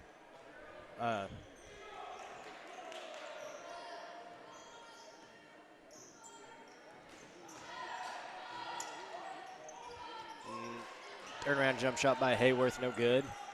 And we'll head the other direction as Kaylee hands my dad a pin. I've been needing this thing. I'm trying to flip pages back and forth to so I can make sure I get everybody's name right, which I know I've butchered Houston because I've never called them before. Drive. Tries to drive the lane, travels, and it's called. He walked to licking. He walked to licking.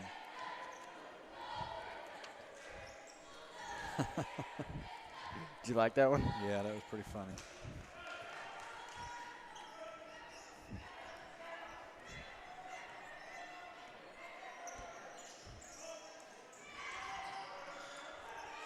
Daughtery for a 3 from the corner. No good. And he's fouled on the shot. On the 3. Sending him to the line for 3.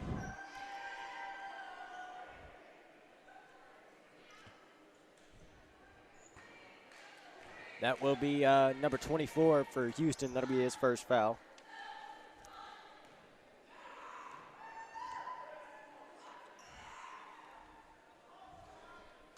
No good here. Foul was on number 11. Oh, my bad. Still his first foul, though. That's Tanner Lee's first foul. Houston has one kid. I cannot remember who he is. But he, if he gets hot from three, he sprayed it on us.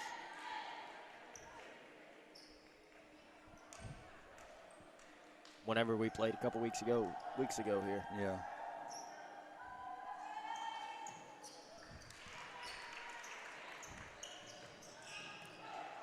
Hits 2 of 3 free throws there, and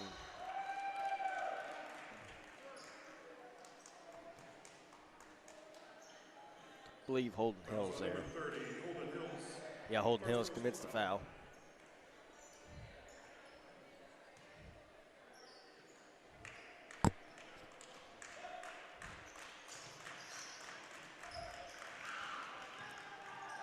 Drive to the basket right there, no good.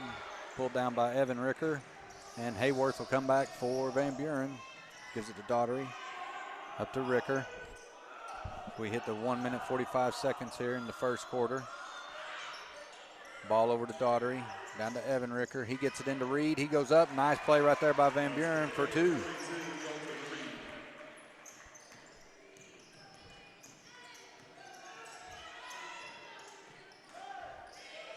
Daughtery now with the steal. He's going to come up the left side. He'll be, there might have been a little bit of body there by Dakota James, but Daughtery now with the ball. He drives. He goes up. Foul was on the floor. Houston has 4 team fouls, and Van Buren has 3 team fouls. Van Buren leads 10-5 with 1:13 left in this first quarter. As number 14 checks in for Van Buren, that is Trevor Cravens. 1:13 left in this first quarter. Daughtery to inbound. Gets it into Hayworth. That was probably right about the 4-second mark. Yeah, I'd say it's good defense by Houston. Cravens now with the ball. Brings it up top of the key. He gets it over to Daughtery, down to Reed in the right corner. Hayworth gets position, he'll go up, fouled, and one. Opportunity right here for Landon Hayworth. Right corner. Hayworth gets position, he'll go up, fouled, and one. Nice cut there by Hayworth.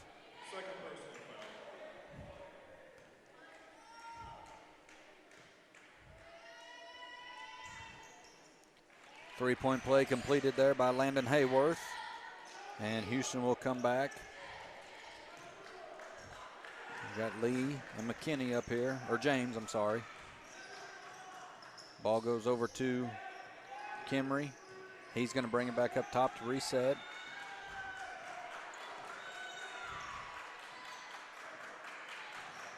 He kicks it over.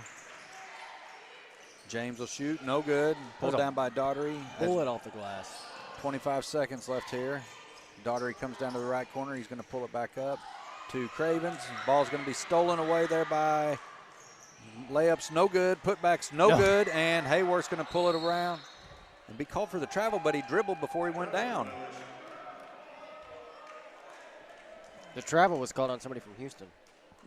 2 easy layups missed right there by Houston. No, it wasn't. Oh, no, it wasn't. It was Hayworth grabbed the rebound, but it's on his way down. He started the dribble. Anyway, Houston ball underneath their own basket with 14.1 seconds left here. As Hall will inbound. He gets it into Lee. I'm sorry, James. James gets it to Lee. Back to James. Now Hall with the ball. Here with 3. He's going to spin. He'll go up. Basket's oh, wow. good. Nice basket there. To go up. Basket's oh, wow. good. Nice basket there. That's making the score in the quarter. to 13-7. Van Buren leads. Houston has 5 team fouls, and Van Buren's going to have 3 team fouls. In a game, as you mentioned earlier, you said would be physical and low scoring, and right now, as we said, it is physical and low scoring.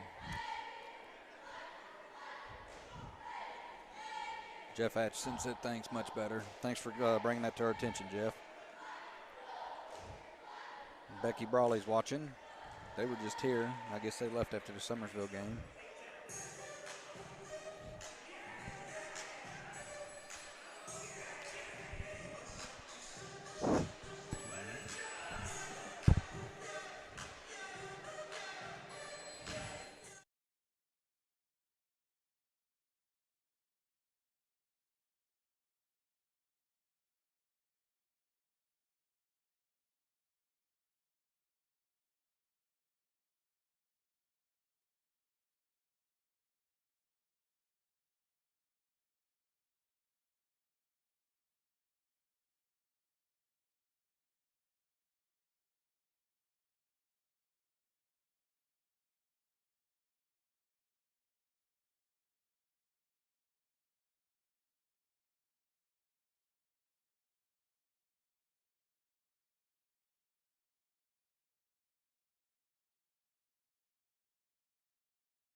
Muted.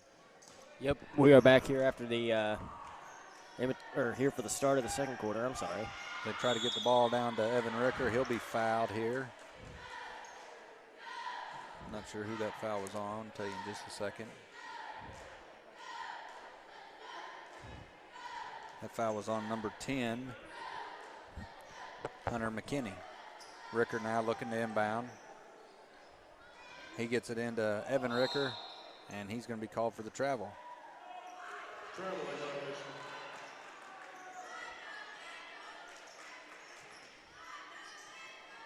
James now with the ball. Over to Hall. He works it on up to McKinney. McKinney tries to get it. He gets it to Lee. Lee's going to kick it out. Hall will now take control. Ball goes over McKinney. 3-point, no good. Offensive rebound and a foul. Chased down there by Dakota James. Nice rebound by him. Fouls on number 42, Dalton Reed.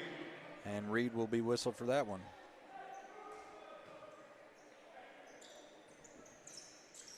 Hall to inbound. He gets it in to McKinney.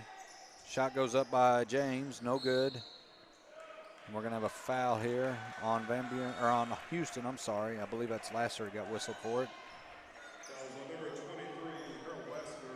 Yep, Lassiter was the culprit. That's 17 fouls. They're going to shoot free throws the rest of the way now.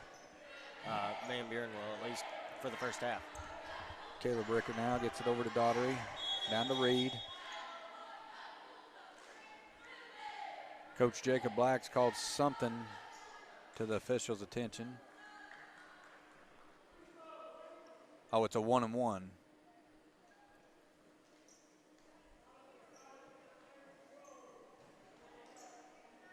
The refs missed it. It was a 1-and-1 count. So Reed now will be going to shoot 1-and-1. I've said that a lot here in the last 10 seconds. That'll work.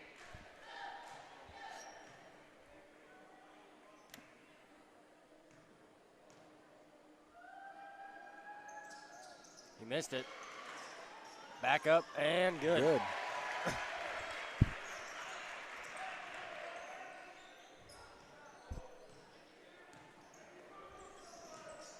Shouldn't I have made it 15-7? Yeah. Houston now with ball. Hall shot, thought about a three. He's going to drive, floater, no good.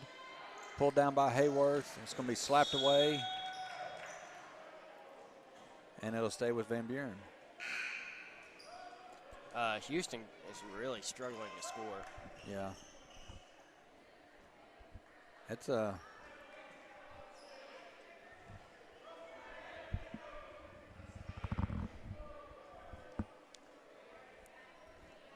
Van Buren's now trying to draw attention at the fact they weren't given their 2 points, make it 7-15.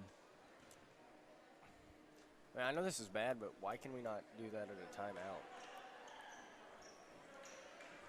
I mean, we're not burning any time right now, so.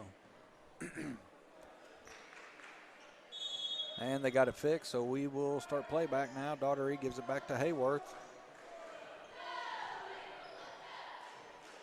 And Hall is waiting for him. 23 is now checked in for Van Buren. I'm sorry I missed that. That is Stephen DeWolf. And Evan Ricker is going to lose it out of bounds.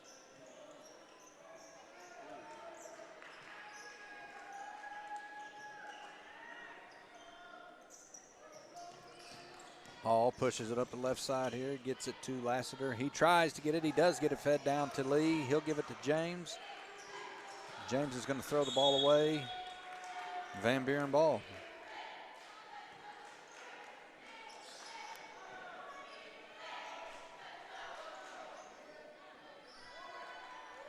Yeah, Houston's struggling just a little bit on the offensive side of things here.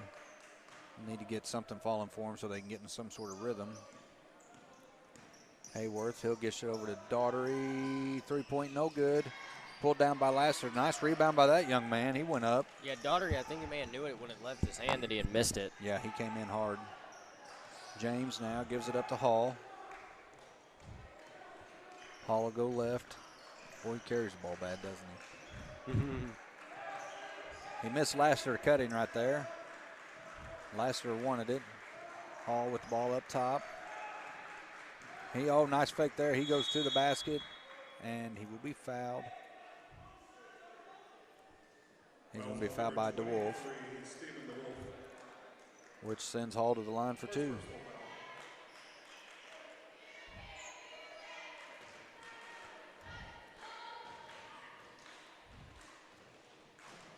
there's that chant I hate so bad. You can't do that. Hall's first one's good. Pretty shot by him. Yeah, that drives me nuts too.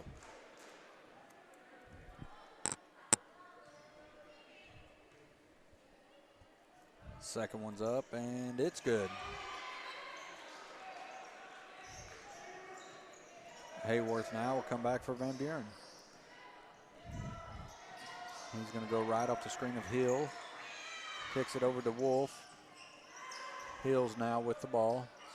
Gets it to Hayworth. Not defense here by Houston. Daughtery with the ball, right wing, gives it back up top to DeWolf. He'll swing it to the left. Hayworth, back to Daughtery up top, back to Hayworth. Down to Ricker. He gets it down to Daughtery. Nice position there by him. Can't complete it. And Hall's going to come away with the rebound here, going up the left side for Houston. He'll pull back out and gives it to James, who almost didn't see it coming. Back up to Hall.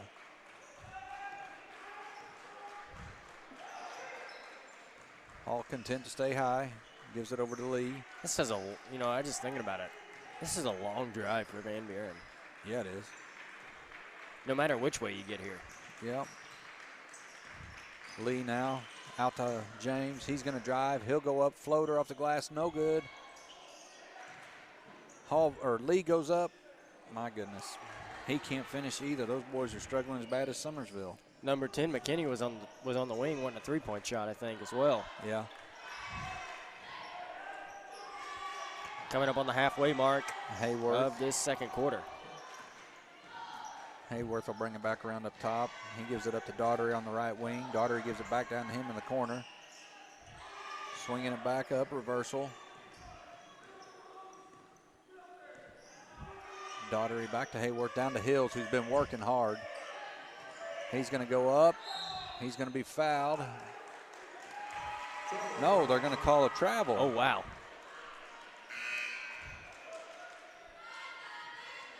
Ricker now will check back in, as will Reed. Yeah, I thought that was a pretty hard foul. And we have a timeout here for Houston. No, when you play a football school, though, you always got to look for a little more physicality. In Houston football school, they are more physical. That's what I told you at one point. I think I said we may see a cage fight tonight.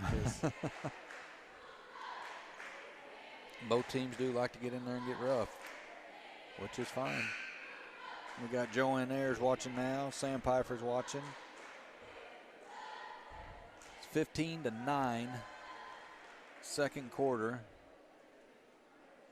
Van Buren's in the bonus, and Houston is 2 fouls away from being in the bonus with 3 minutes, 51 seconds left here in this first half.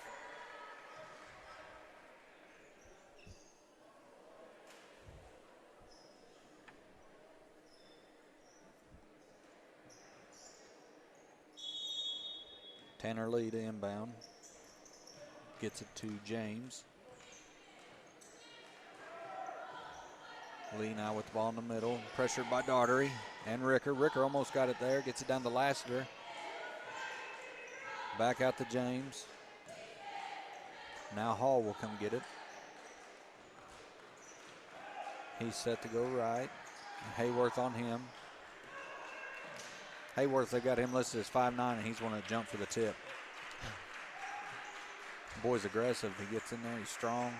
Nice pass down to Lassiter. Can't finish it. Daughtery will pull that down. And he comes up to Hayworth up the right side. He's going to be called for a carry. I'll tell you one thing. I mean, this game I feel like would probably be a pretty different game if Houston could score at the basket. Yeah, they've missed a lot of shots in the paint, just like Summersville did early on. Is that allowed? Yep. You got to have both feet and the ball across half court before it's considered backcourt, and he was just straddling it with both feet. So that was pretty smart then.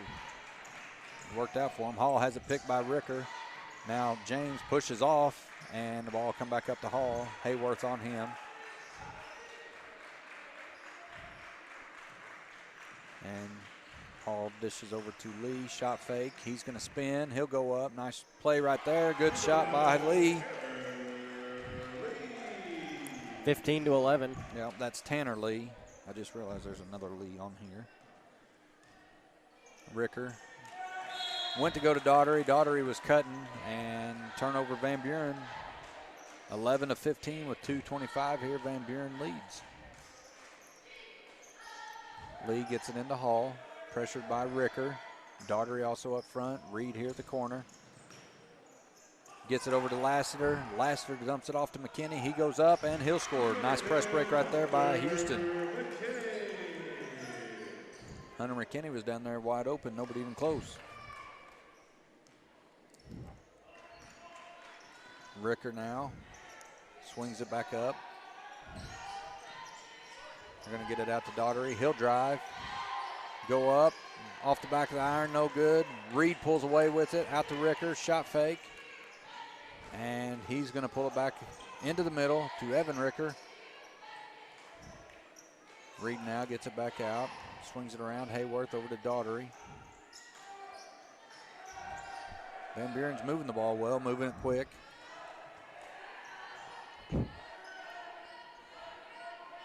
Marilyn Taylor says go Bulldogs. Daughtery 4-3, no good. Lassiter can't hang on to it. Him and Reed go after it. Timeout, Houston, 30 seconds. Nice hustle there by Lassiter and Reed. Timeout called by the Tigers, 30-second timeout. That's a smart timeout, too. Yep. Minute 20 left, 2-point ball game now, 13-15. Van Buren still leads.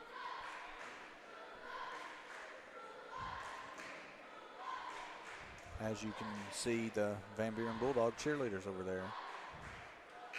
That's a thing that goes strong in Van Buren is their cheer team. Oh, yeah, they do extra cheer stuff, don't they? Yeah, they do competitions and all that. I guess they still do. I know they used to. There is a cheerleader over there whose mom's a Summersville alum. Who's that? Hills girl. She's the third one from the right. Her mom is Carrie Hills. It was Carrie Davis. So a little bit of Summersville blood over there. And Van Buren now comes on the court. Lee gets it into Hall, or to James. James will bring it up the right-hand side. Back to Lee, over to Hall. Ball gets swung to McKinney. Now he'll bring it back up to Hall, up top.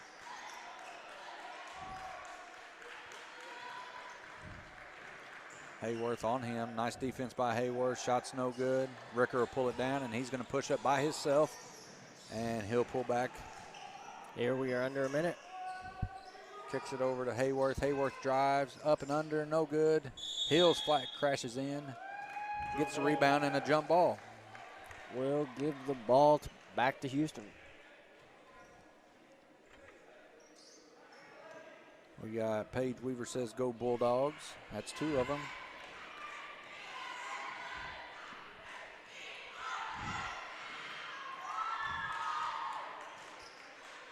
Hall now being guarded by Hayworth.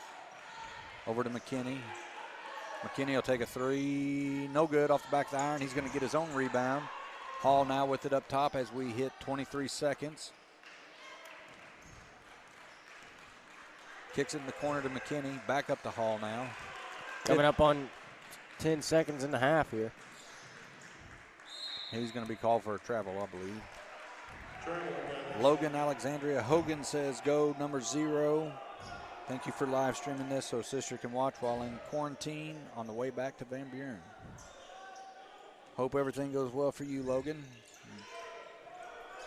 Ricker now is going to bring it up, 8 seconds. And he'll have it stolen away by James. Hill's going to steal it, and it will be Van Buren ball now off of Houston. 3.1 seconds left, 15-13. Van Buren leads, and Coach Black will call a timeout, 30 seconds. Timeout called by the Bulldogs. 30-second timeout. Been a lot of fast pace, a lot of physicality, just not a lot of scoring on either side. This is a lowest scoring half I've been involved in quite some time. Yeah. Even just watching.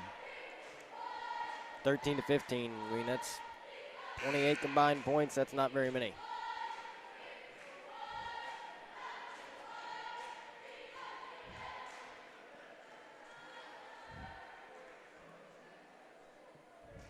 Looks like Houston's going to be the first one to come out of the timeout. Coach Black taking full advantage of the 30 seconds. And here comes Van Buren. See what Coach Black has drawn up. It'll be Ricker, Hayworth, Daughtery, Hills, and Reed. You have McKinney, Lee, James, Lassiter, and Hall. Hayworth dribbles, he'll pull up. Looks like a foul, air ball, no good. So Van Buren's gonna go to the locker room up by 2, 15-13. And when we come back from our ad video, guys, we will bring you the last half of this. Welcome to Dogpack Media Live. Andy Earls here, your owner-operator. I just want to say thank you for tuning in with us and for all the support. This is year 2 of Dogpack Media. We're excited to bring it to you week in and week out. We also want to say thank you to all of our amazing sponsors that you're about to see in this ad video. We will be back with a live game action shortly, and we hope you enjoy this production. Dogpack Media.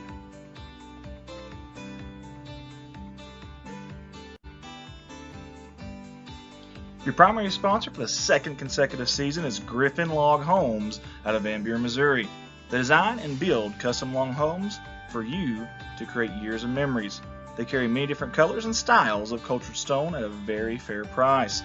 And they also sell 8-inch tongue and groove log beams and Sashco log and timber strains. Let them be your one-stop shop for all your log home needs. Reach out to the wonderful Griffin family at 573-323-4996. Primary sponsor, Mossy Oak Properties and Mossy Oak Realty. The exclusiveness of our network, combined with mandatory training programs such as Certified Land Specialist accreditation, as well as many other marketing and online service outlets, will ensure that not only do your properties receive the maximum amount of exposure to the world, but your agents are the best in the business. We will continue to stay educated, informed, and most importantly, keep your best interest in mind. 573-712-2252 or www.mozarkrealestate.com. Hey guys, I love bringing the Dogpack Media live streams to you in my spare time, but when I'm not here, I'm working at Baldwin Chevrolet in Poplar Bluff, Missouri. Been selling cars for 15 years now and I love the opportunity to earn your business. We have 4 lots full of new and pre-owned vehicles to choose from, and the majority of these are backed by a lifetime warranty at no charge to you. Come see me at Baldwin Chevrolet or call me directly at 501-413-9715. I look forward to seeing you. A big shout out to DeWolf Accounting and Tax Services LLC out of Van Buren, Missouri for the support with their 2021-22 Running with the Pack sponsorship package. This is their second straight year of supporting and sponsoring us at Dog Pack Media. Please give these fine local folks a call at 573-323-4789 or 573-870-0420 for all your accounting and tax service needs. Thank you again, DeWolf Accounting and Tax Services LLC. Kellen Hoagland would like to invite everyone out to Crude Oil Essentials in Van Buren, Missouri. Health and wellness store that includes workout gear like top brand Zaya, handcrafted self-care products and cleaning products, wellness teas, supplements for the entire family, tanning, and essential oils. Don't forget they have morning and evening yoga classes. Crude Oil Essentials, Van Buren, Missouri.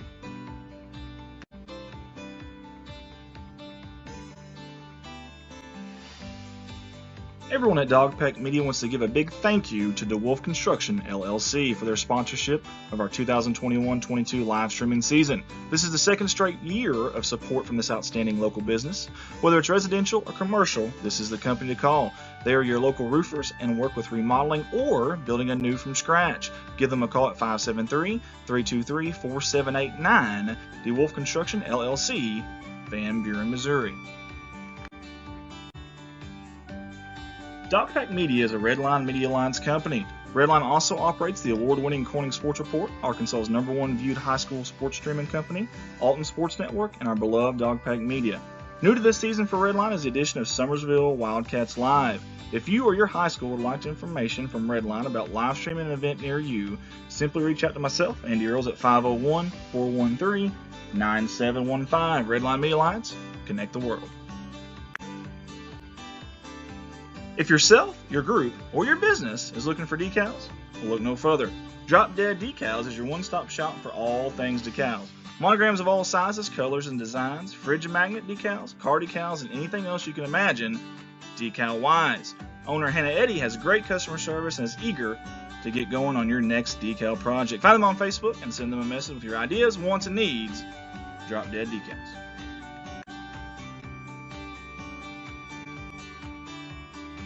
Hey, don't forget that select Dogpack Media live streams will be seen on our Redline Media Alliance YouTube channel this season. Watch on your big screen from the comfort of your home with a smart TV and the YouTube app. Added advantage over Facebook like pausing and rewinding live events. Make sure to click that subscribe to our Redline Media Alliance YouTube channel. Let's go Dogs.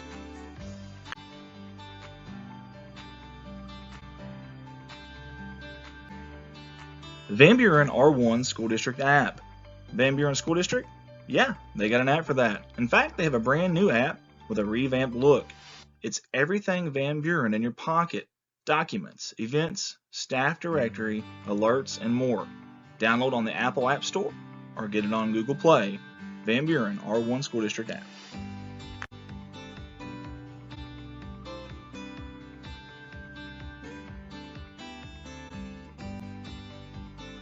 As we record this ad, Dogpack Media Facebook page is up to a whopping 1,500 followers in less than one full year. That is incredible considering the population in the Van Buren city limits. We sincerely appreciate our loyal fan support of not only us, but of these hardworking Bulldog and Lady Dog athletes. Our streams have been seen by many scouts and college coaches, so let's keep this momentum going into our second year. Help us share these feeds and make sure to like and follow us. Let's go Dogs. Hey guys, subscribe to our very own Austin Bradley's College Basketball Insider channel on YouTube. Austin and his passion and knowledge of college basketball shine through on this channel week in and week out. Weekly posts, bracket breakdowns, and much more analysis from Austin can be seen and even discussed on this channel by commenting with Austin on the chat feature each week. College Basketball Insider with Austin Bradley on YouTube.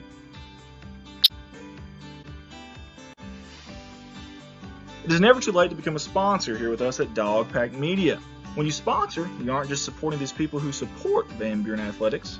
You're supporting these young men and women who work so hard and represent the Bulldogs in a manner that we can all be proud of. If you have questions about becoming a sponsor, please feel free to contact us on our Facebook page or reach out to myself, Andy Earls, at 501-413-9715. Let's go Dogs.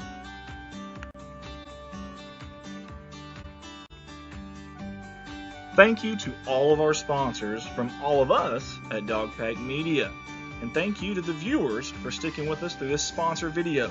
For your live production, we'll be back shortly.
All right, welcome back here, ladies and gentlemen, to the third quarter of Van Buren and Houston, the 4th and 5th seed in this tournament here in Houston.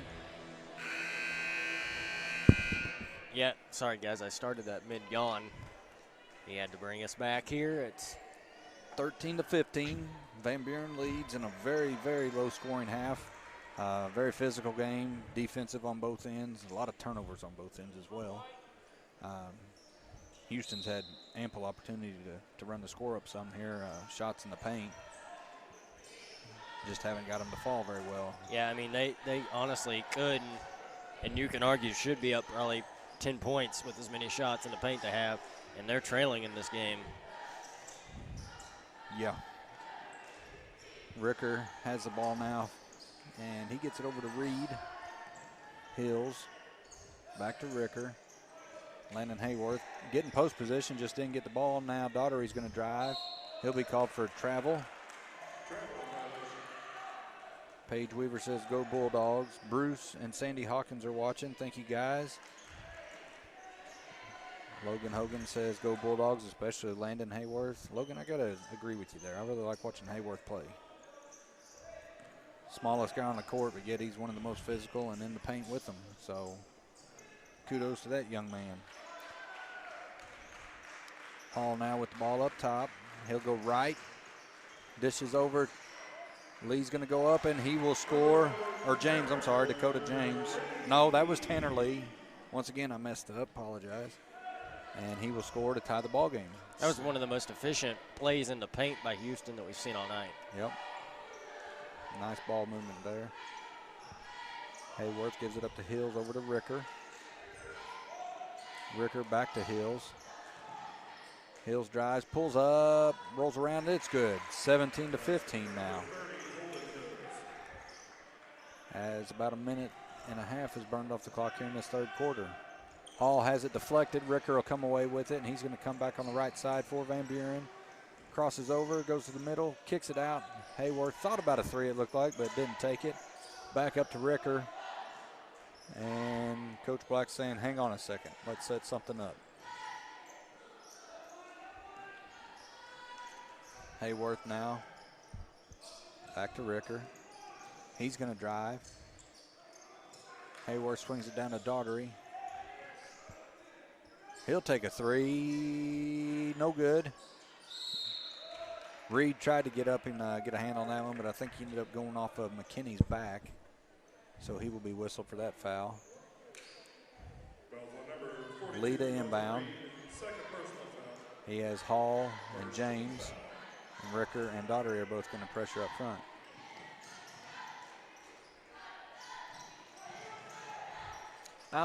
I'll say this. Very, very. Did you see that? Not quite. Reed just come barreling out and couldn't stop, so he just two-hand shoved Hall the other way. What was you saying? Sorry. No. I don't know. Foul's going to be called on James there for pushing. I don't know what I was saying. So I guess he pushed Reed out of the way. I don't know what I was saying. You don't know what you're saying? Well, now nobody will. Sorry, guys. Hayworth with the ball up to Hills. Swings it to Ricker. There was probably some high-level intelligence about to spew out of my mouth. I bet it was. Hayworth goes at the basket, up and in for him. Nice play by Hayworth. 19-15 now. Van Buren's pulled up to a 4-point lead. Hall with the ball. Tries to get to the last he can't, and Evan Ricker's there, who will give it to Hayworth, who brings it up for Van Buren. I'll tell you what, may sound kind of rude, but the way that Houston has struggled to score, I mean, a 6-0 run here could be the end of the game. Like, it's been minutes between, like, not just one or two, like 4 or 5 at times in between Houston scores. You are correct. Ricker now with the ball. Hills. Maybe I shouldn't say that, but. No, you're just calling what it is, son. It's not. You're not bad-mouthing anybody. Evan Ricker now. Daughtery.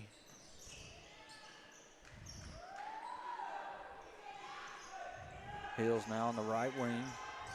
Back up top to Ricker. Fake the three. He may have walked right there. I don't know if he did or not. I wasn't really paying attention to his feet. Hayworth now coming to the left. He'll get the ball. Is Coach Black the most animated coach you've seen? 3-point by Daughtery. No good. No, Brett Reed is. Yeah, but Brett gives it a break. Black never does give it a break. I don't know. I don't know if he is or not. Hey, it works. Steve Boyles. Steve's one of the loudest. Ricker is going to be called for that foul. That's Caleb Ricker, number 10. Yeah, Boyles and Black, they're pretty close.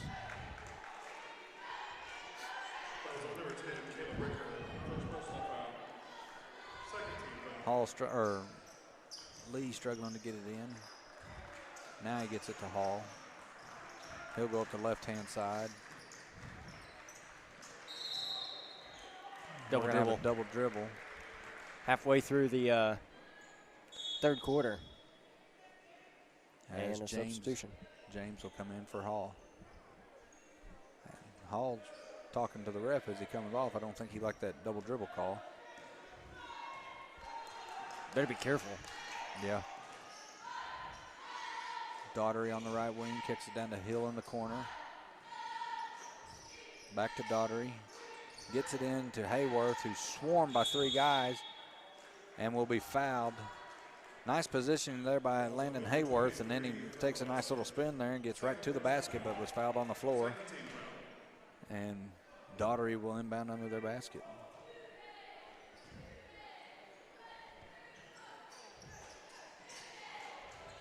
Hayworth now with the ball. He's going to bring it up. Gets it to Ricker.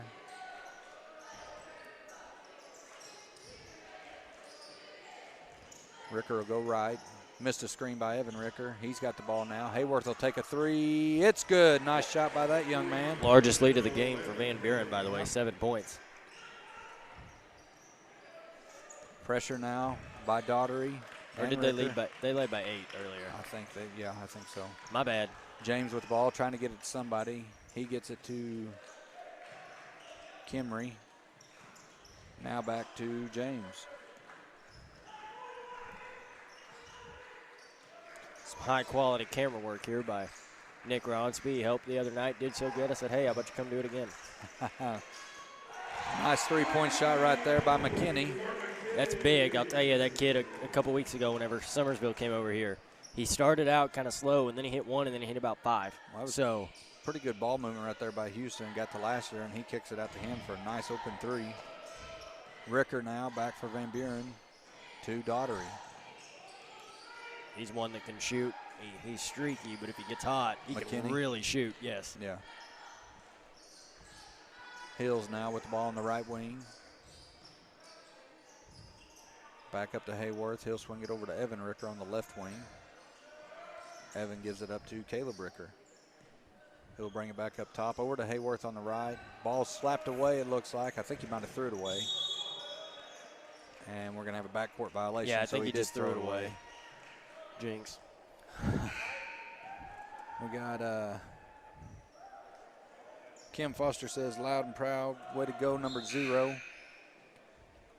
Carrie Hills is watching. That's who I was talking about earlier, from Summersville, but lives in Van Buren now.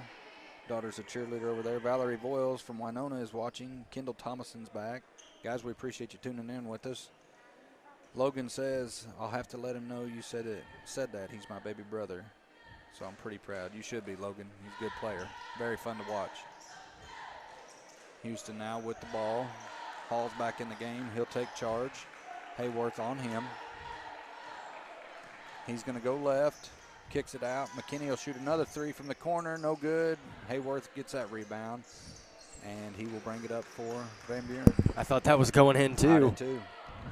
Just a little short, though. It's like, told you. Yeah. Cravens is also checked in for Van Buren. Again, the winner of this game here will play Summersville on Thursday. I believe at 5:30. 5:30. The loser will play Kosh on Friday.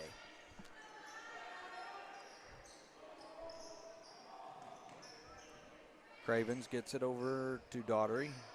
Back to Cravens in the corner. He'll get it down to Hills. Hills going to be fouled there by McKinney. I said that, now I'm second-guessing myself. I'm looking too. Nope, that is right. The winner will play Thursday. The loser will play Friday. Okay.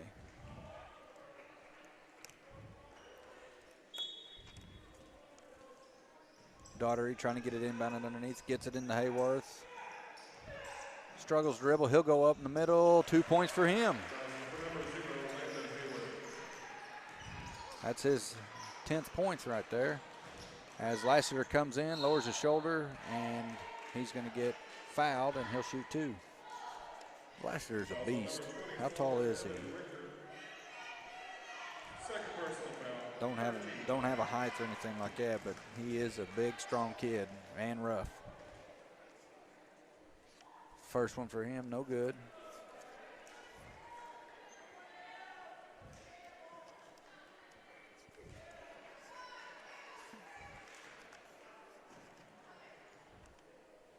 Second one, good.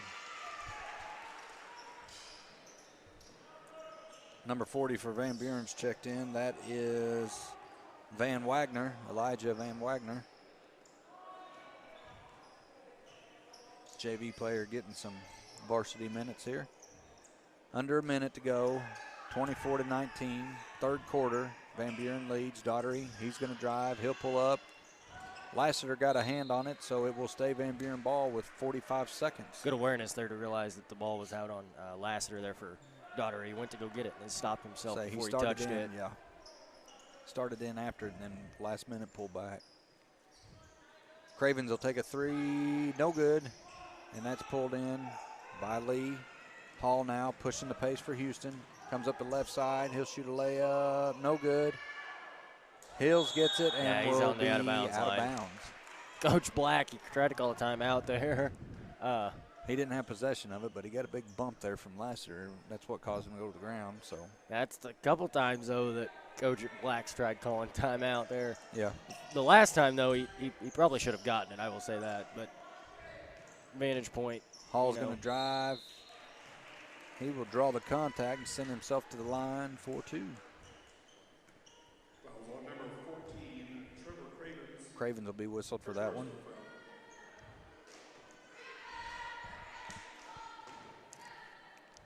We got first one up and good. Hayworth has 10 for Van Buren. Daughtery has 2. Hills has 4. Hits them both at the line. Got both of those. And Hall now has 6. Lee has 4. And Lassiter has 6 for Houston.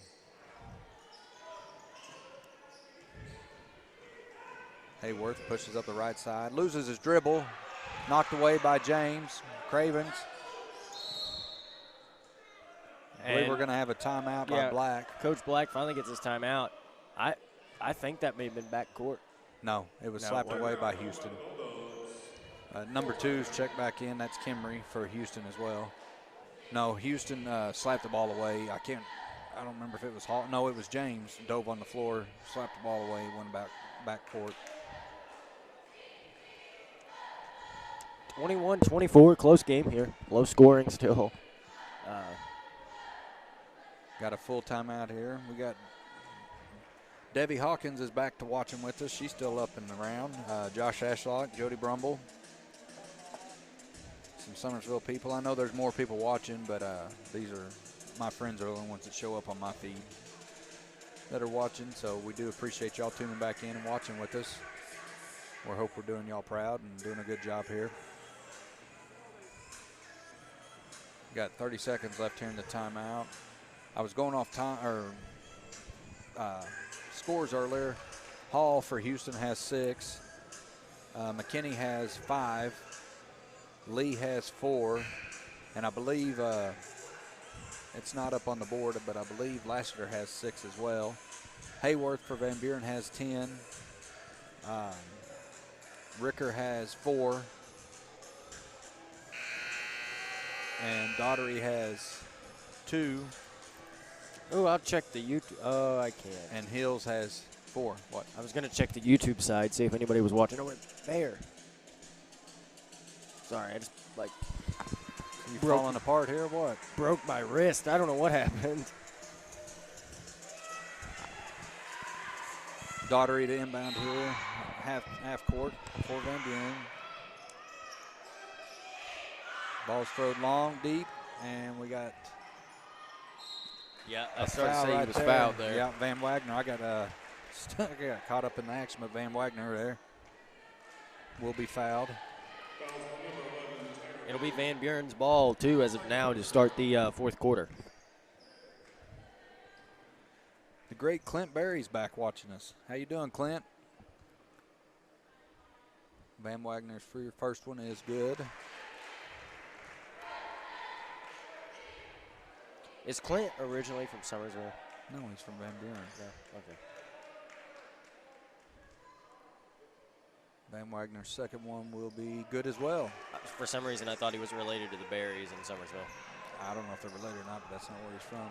26-21, under 10 seconds Here now. we go, we're at 5 now. 3 ball is up. James, 3, no good. Pulled down by Ricker. He's going to hold it. So we got Andy Earls says this has been a good game thus far. Defensive slugfest. There's been a lot of back and forth on the defensive end, that's for sure. Devlin Hawkins, you guys are doing a great job, and I'm so thankful for the opportunity. When you can't be there, it's the next best thing. Thank you, Devlin. Like I mentioned earlier, we do appreciate the nice comments we get from you guys.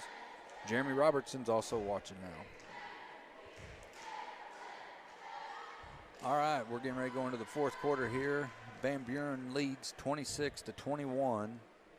Foul counts even at 4 each. And right now, with a 5-point game going into this fourth quarter, it's basically who wants it the most and who's going to dig down deep right now. Yeah, exactly. I mean, it's not – this game is far from over. It's got 8 minutes left. Houston's got to find a way to put the ball in the basket. I mean, Van Buren honestly isn't much better as far as like scoring. Both teams struggling to score. A lot of it due to the sloppiness, the recklessness. That's a word that I use. And guys, I don't use that word in like a negative, like a condescending way. You're like, calling it what it is. That's Winona is another team that I've seen that plays a very reckless style, licking. They get up-tempo, fast-paced, reckless is what it is. It's not a bad thing. It's their style of playing. Andy Earl says we could use a sponsor or two for the next few days. That's no joke. That would be great, guys. If you'd like to sponsor us, just give me a Facebook message, Austin Bradley. I'm not going to say my phone number on this thing, but if you message me and you would like to call me, I would give you my phone number. McKinney for another three. Got it's it. good. 24-26, 2-point ball game now. Hayworth with the ball. Houston showing some full court pressure now. Hayworth does have it stripped away by Hall. He's going to dive after it. We're going to have a timeout for Houston. Coach Black's not happy, and I don't blame him. Nobody had possession of that ball. It was still a loose ball. You can't call a timeout if you don't have possession. Going to be a full timeout here. But Van Buren now sees that they're going to press. They see how they're going to press. Coach Black's had to cut onto that. So they're going to have to adapt and overcome right here and handle the ball better and getting it up the court.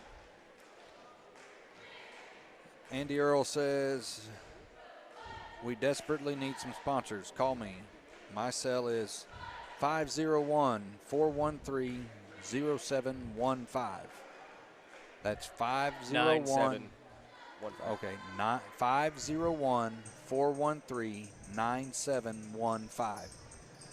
If anybody's interested in sponsoring us, you can be any. I mean, it doesn't matter who you are, but local business, business from any school that's playing in this, y'all go ahead and give Andy a call. And Andy also wants to point out that Houston's assistant coach, Brent Hall, who's also the athletic director, has a phenomenal beard. All right, we get ready to start back here. Hall will inbound under Houston's basket. And Hayworth slaps it right back to him, so it's going to be out of bounds off Hall. Nice reaction time there by Hayworth, and caught Hall sleeping. He caught the ball. That'll work. That gets him the ball back. Get the ball into Reed. He gets it over to Hayworth. Man. Hall gets it back to Daugherty. Now James will guard him. And it's going to be picked off by Lee. He'll go in, be fouled by Hayworth. Van Buren's going to have to get it together here on this full court press. 24-26, 7:18 left here in the fourth quarter. It's going to be Houston ball. James will inbound Hall will inbound. Van Buren's went back to hit starters. Houston struggling to get it in. That was not a very good pass. Hills pulls that one away. He's going to go up. James comes at him. That was a clean Stripped. strip. Yep, stripped. Ball goes ahead to Lassiter. Right-hand layup. Good for him. Hey, we're tied now. Tie ball game. And a minute off the clock here in this fourth quarter. Down to 7 minutes. Hayworth pushes ahead to Ricker. He'll get a layup. He's going to be fouled by, I believe that's Lee. Tanner Lee. That'll be his third foul. Still a low foul game. I mean, there's 5 fouls each.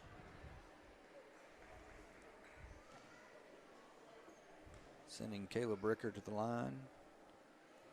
Free throw is good.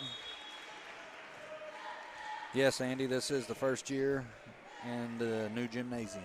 It's a very nice gym. Like I said earlier, probably other than Mountain Grove, probably the nicest gym in this area. Rebound pulled down by Kimry.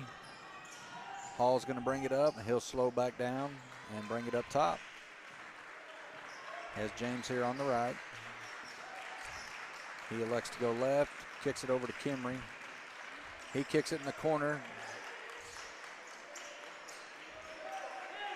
McKinney kicks it back up to Hall now. As Coach Moore says, slow down, slow down. Hall goes right, kicks it out. McKinney will take another three. No good. And that's going to be off Houston. Van Buren ball. 6 minutes, 27 seconds. 1 point ball game. Van Buren leads 27-26.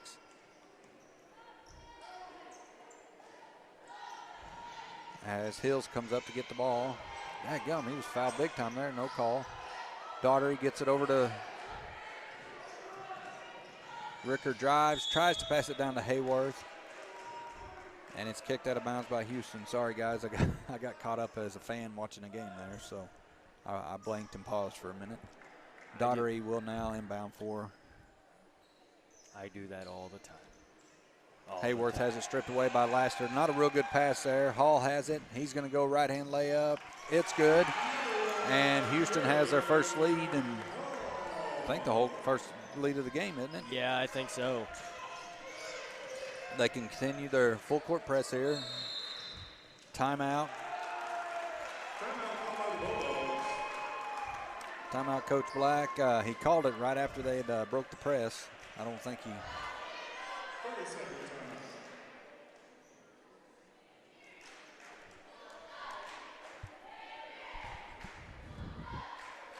Clint, it is the fourth, my man. 28, Oh, I'm so sorry, guys. I forgot to change the period. My bad. 28-27. That's on me. 28-27. Down to 6 minutes and something left in this game. We apologize. We only want the best for Clint Berry. He says, great job, fellas. Thank you, Clint. You do a fine job as well, my man.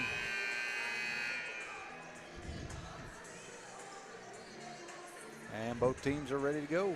Yeah, it is a low-scoring contest. Kind of like Andy said, it's a defensive slugfest and a turnover central. Been a lot of turnovers on both sides for sure. All right, Ricker now bring it up for Van Buren. James on him. It's going to be turned over again here. Hayworth's after it. James wins that one. Layup, no good. Oh, he was out of bounds. Once again, the ball slapped out of bounds, and a Houston player standing out of bounds catches it.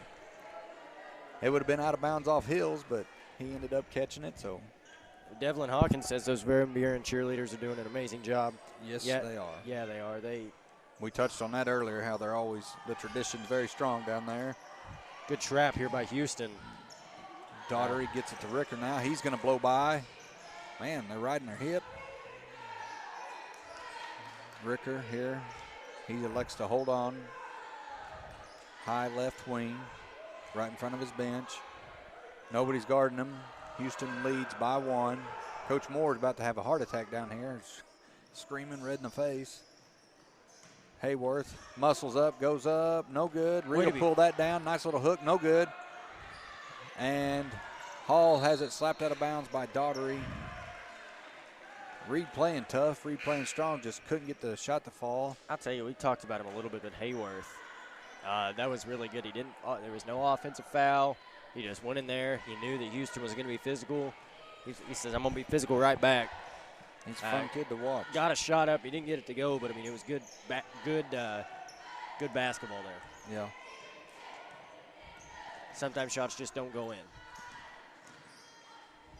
James. There he goes, gets it out to McKinney. Back to Lassiter. He'll spin on Evan Ricker for the foul and sending Lassiter line for two. Under 5 minutes now, 4 minutes, 53 seconds left. It's 28-27. Houston leads.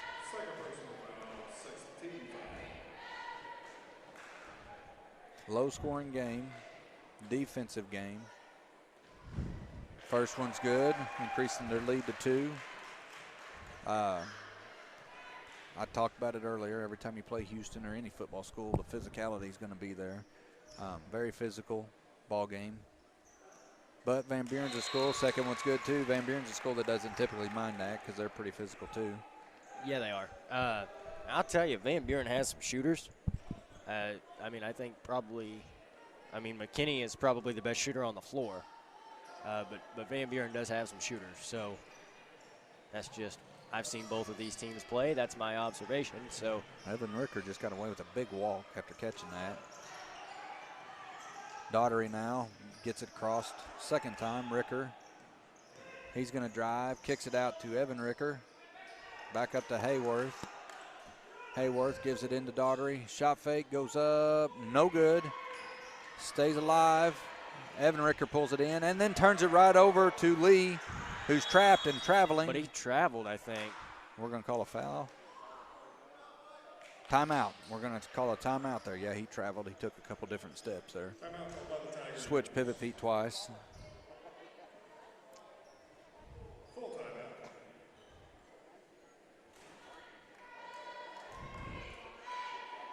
Nicole Harrell is watching. That's Justin Harrell, the basketball coach for Summersville's wife. Awesome lady. Great basketball mom as far as team mom goes. Those boys love her to death, and there's nothing she won't do for them. She's probably one of those that you don't want to cross the boys because you're going to end up having to deal with her. Oh, yeah. You don't want to cross the boys, and you don't want to cross her husband. Yeah, well, don't cross the boys. There's certain days she might let you cross Justin. It's got to be a hard life being a coach's wife, but she does it well. She wears it well. Thankful to have her at Summersville. She goes just about everywhere. I think she's only missed one game this year. 2 games. It's the first 2 games she's ever missed. That was at the Kabul tournament, and you could tell the first game she missed, it bothered Justin to not have her there. We talked about it on the ride over. She says, thanks, Alan, laughing emoji. Oh, you're welcome, Nicole. Everything I said, I'm in it. We got Bobby Sullins watching from Licking. This boy can play. Carter, freshman for Licking, number 5. Very good player. His daughter, Abby, guard for Licking. She is a really good player. She's a beast. I still have nightmares about her. Very, very talented family right there when it comes to basketball. None of them, of course, can touch Ashley. The best of them all, right, Bobby? All right, we'll get ready to pick back up here. It is 30-27, fourth quarter, 4 minutes, 22 seconds left, and Houston gets the ball into Hall, who's going to push it up past 2 defenders. Floater's no good. Ricker will pull it down and slow it down as Coach Black's screaming and jumping, telling him to go, go, go. Nice defense there by Hall as they get it to Hills. He drives in, kicks it back out, Hayworth. I don't think Hayworth knew what he wanted to do right there, so he's going to kick it back to Ricker. Into Hayworth, right in the lane. No good. That's a rare miss for him tonight. And Hall's going to slow it up.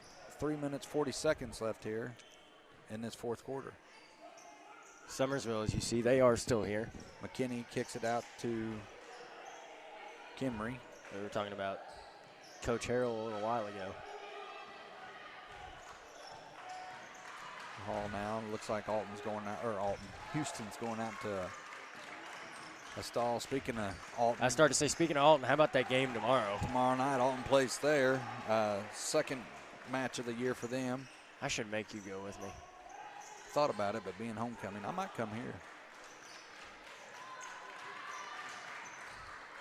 Might be a turnover. It is a turnover. Ricker will come out on top.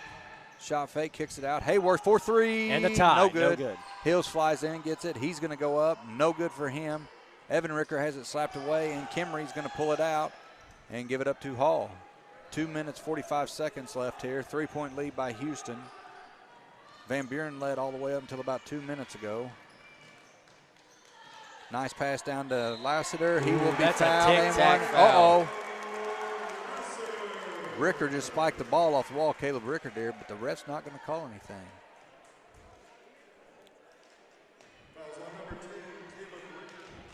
That's a tic-tac, in my opinion. Yeah, I don't agree with the foul call, but hey. I mean, you can't spike the ball off the floor. I say, but I don't agree with that nonsense either. Or the wall or whatever it was he did. Andy Earl says yet another floor with the paint is not painted. Ugh. Bugs the fire out of me. Missed free throw here. Yep, it's the new style, Andy. Missed his three-point play there. Hayworth gets it over to Reed. Hill's got position. Give it to him. Golly. Kid's working his tail off. Hayworth being guarded by James. Nice screen there by Reed. Hayworth will go in, up, and good. But see, in my opinion right there, and this is me nagging, I know it is, but if you're going to call the foul on that, and there was more body contact on that than there was on the one down here. I agree. 3-point lead, Houston, 32-29. Oh, I agree 100%. You know, if you're going to call it one way, call it both. But no call. Nice job by Hayworth to get in that position and then be able to finish it.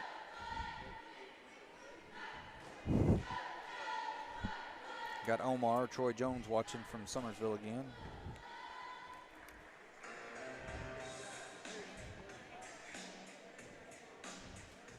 Andy says the NFL playoff game tonight may end up with more combined points, LOL. I agree. That should be a really, really fun game. I know you don't watch football. No. Oh, it's happening right now. Yeah. No, not an NFL guy. Not a football guy, but definitely not NFL. Van Buren's first to break their huddle and come out. Houston's going to take full advantage of the full 1 minute.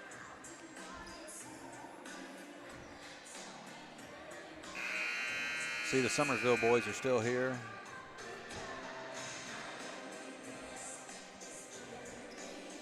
I think Kosh went home, didn't he?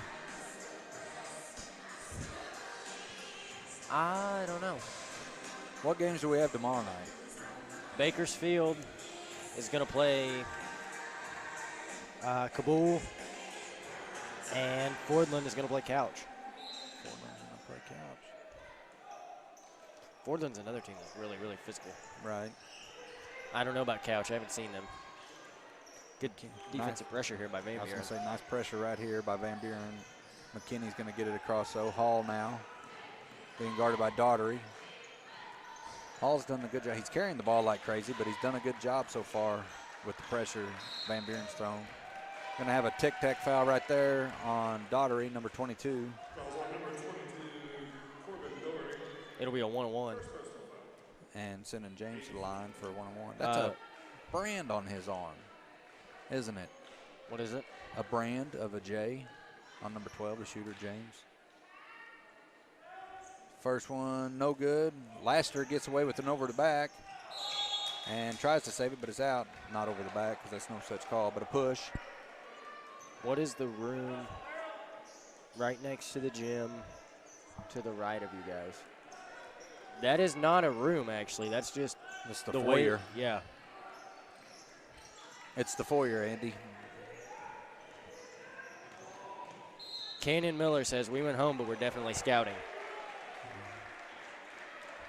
Right on, my man. Athlete from Yeah, number 2, I believe.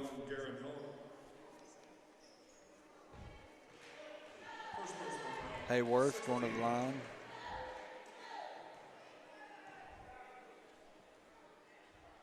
First one short, no good.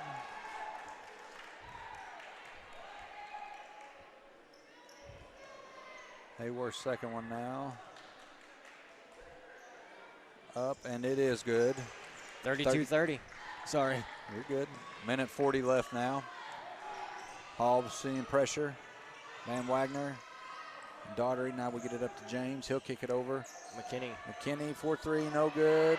That could have been huge. Van Wagner pulls that rebound down. And Hayworth gives it up to Daughtery.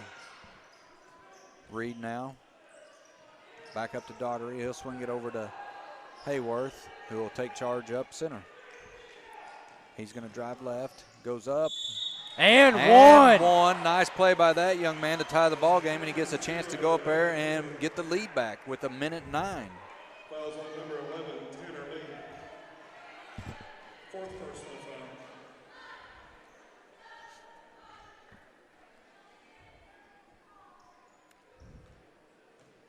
So Nicole Harrell asked how much time was left. I wasn't paying attention to the tablet. I guess I said it. I said 1:09 too. So. And then she was like, Thank you. you. Missed that one. Tie ball game as we approach 1 minute here. James gets it up. It's going to be stolen by Hills. Oh, we're going to have a late foul call here on Reed, who tried to draw a charge on that pass. So here's my question. I didn't really see it that well, but if Reed had position like he did, and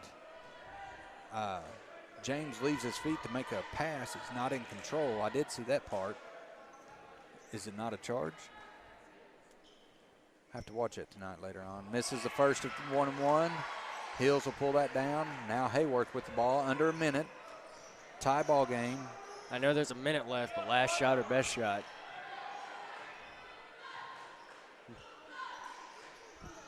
Best. I'm going with the best 2-point bucket. 40 seconds now. You can't let Houston, if you're Van Buren, though, you can't let them speed you up because they can, I mean, a wide open layup here. Hayworth content to keep the ball. That's the man I want the ball in the hands of anyway if I'm Van Buren, the way he's played tonight. If this says if it goes 7 overtimes, I'm going home. They're going to take the last shot. Yep, down to 15 seconds now. Down to 10, and Hall comes out, and oh my goodness. If you're Jacob Black, you got to go back to your bench right there. You can't blame the official for your boy turning the ball over.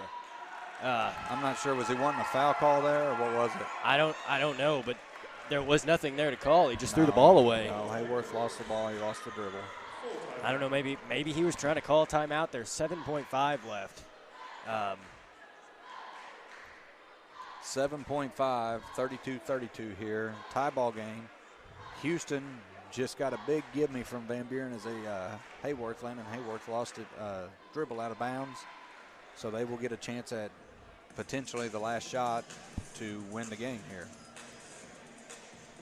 Linda Woolsey-Goins is watching. Talked about her before. She graduated from Liberty, started out in Summersville. She was one heck of a basketball player.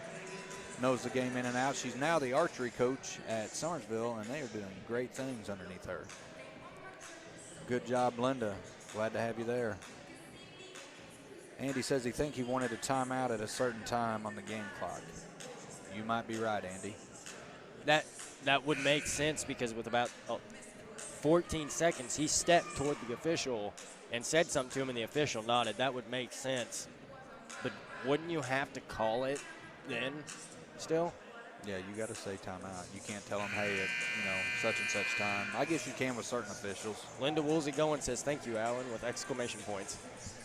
You're welcome, Linda. Well deserved. Here we go. All right, Kimry will inbound with McKinney and Hall up front. Guarded by Daughtery. 0.5, here we go. 3 seconds. Hall swings it over to McKinney. He'll pull For up for the a three. win. No good. No good. We will go to Overtime. overtime.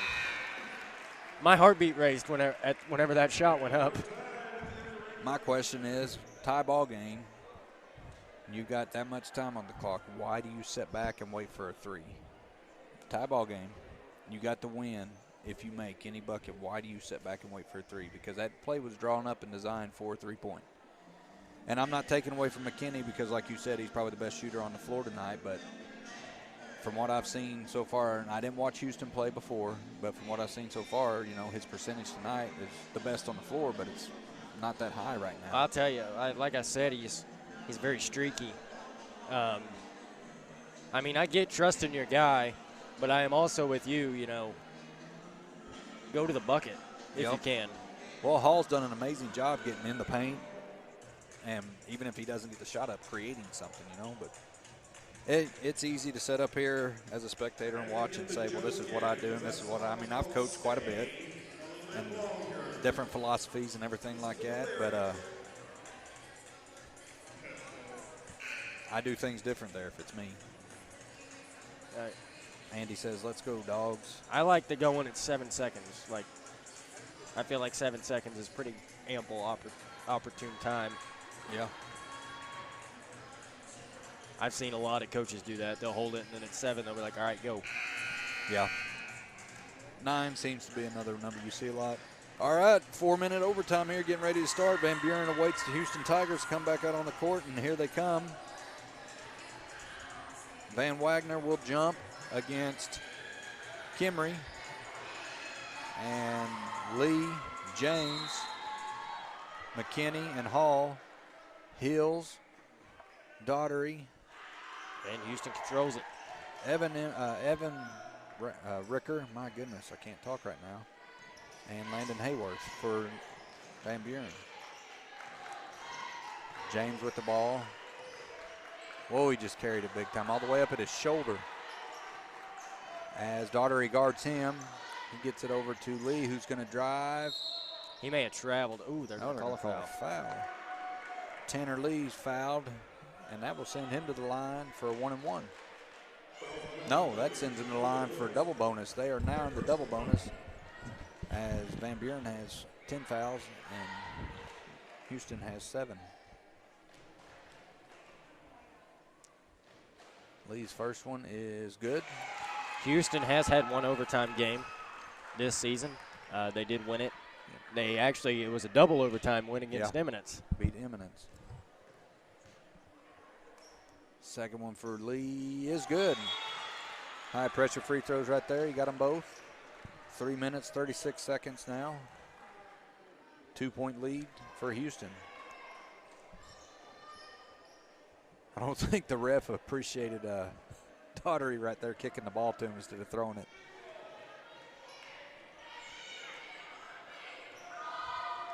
I don't know that I've ever seen this one official here. I know I haven't. 2 of them I've not seen. Daugherty now up top with the ball. Van Wagner just traveled bigger in life. Doggone, kids, you can't make that mistake right now. Yeah, he just kind of jumped. I mean, well, he's just a freshman, so I understand overtime. I'll tell you what, Van Buren's future in basketball is really bright. Oh, yeah. They're about to get really, really good. Hall being guarded by Daugherty now. He's going to go right, goes in. Blocked by Van Wagner, big block. He's going to come down. Right-hand layup. He'll be fouled, and he'll Talk shoot about 2. making up for the turnover. Yeah. Nice job by that freshman. He went to the line earlier and made both of them. So Logan Hogan says that's at least the 3rd travel I've seen called as a foul. Well, then he says, okay, that travel was really a travel. She says, yeah. She says, okay, that travel was really a travel. Yeah, you're correct.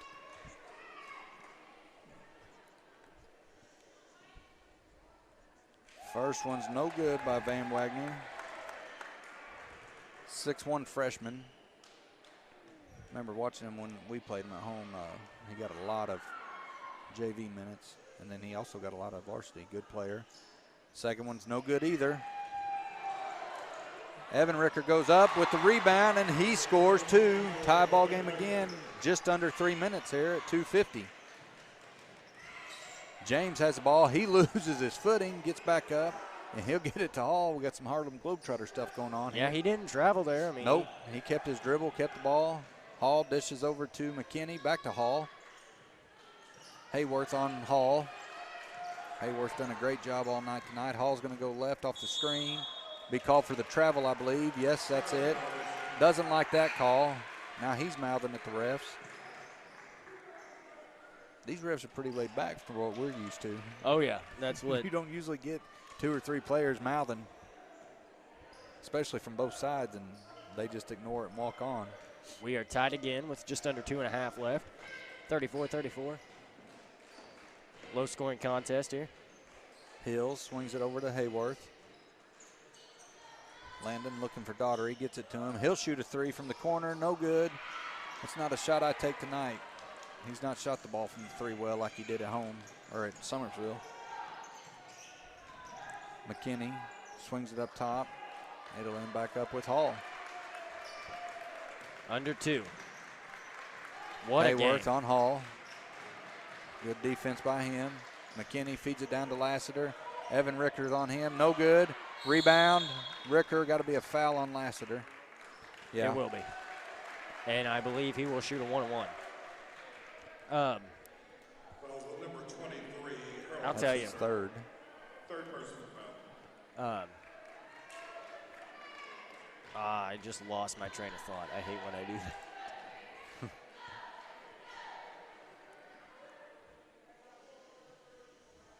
Evan Ricker Jr. First of 1-and-1 is good. Giving Van Buren a 1-point lead here, 35-34, as James will come back in. and Kimry will take a seat. Evan Ricker's second free throw now is up, and it's good as well. Good. Nice job by him. 2-point lead, 36-34. Low scoring, but back and forth. Yep. Van Wagner playing good defense here on Hall. Nice pressure by that young man. So he goes and turns and turns and turns. Got away with another travel off the back of the rim. Hills pulls it in. He's going to get it to Hayworth. The clock has not started. Oh, my goodness. What? Now it started. Well, they got a whole possession out of that deal. A bad possession. Hayworth looks to drive. Stripped away by James. We're going to have a timeout here, Van Buren. Good job by Coach Black to get that. Would have had the ball anyway, but, I mean, hey, now you get another jump ball. Yeah, Andy, nothing fell for Summersville until second half either. It's been a poor shooting night. I'll tell you, though, for whoever wins this game, it don't get any easier. No. Really, for whoever, either way. Well, I say after the way Kosh ended up playing tonight, you know, both teams, you got a road ahead of you. Van Buren leads 36-34. About a minute 30 or so left here. It'll be Van Buren ball. I will say this, at the end of this overtime, somebody did just get away with like 20 seconds where the scorekeeper didn't start the clock. So that could be a huge deal. I mean, because that was a really bad possession by Houston where they burned a lot of time and didn't get the bucket. But I wondered why everybody was just yelling. yeah, but they didn't burn any time because the clock wasn't started. Minute 32 left. Like I said, Van Buren leads 36-34 in overtime. Low scoring game, back and forth. Houston led. I'm still thinking about tomorrow night. I keep wanting to say Alton. But Houston led.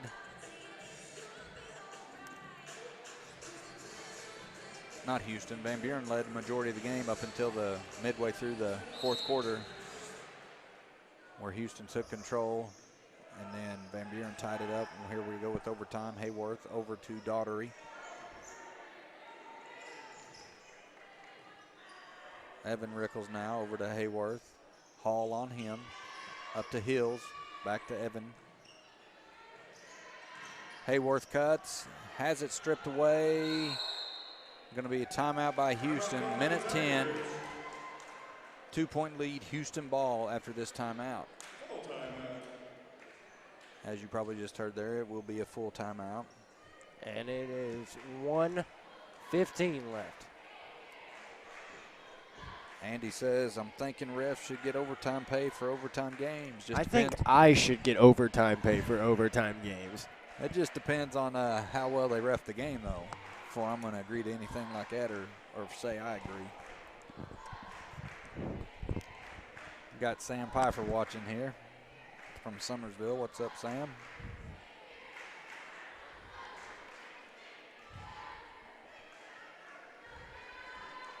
Winner of this game will face Summersville at 5:30 Thursday night. Loser of this game will face Koshkonong at 5:30 on Friday night.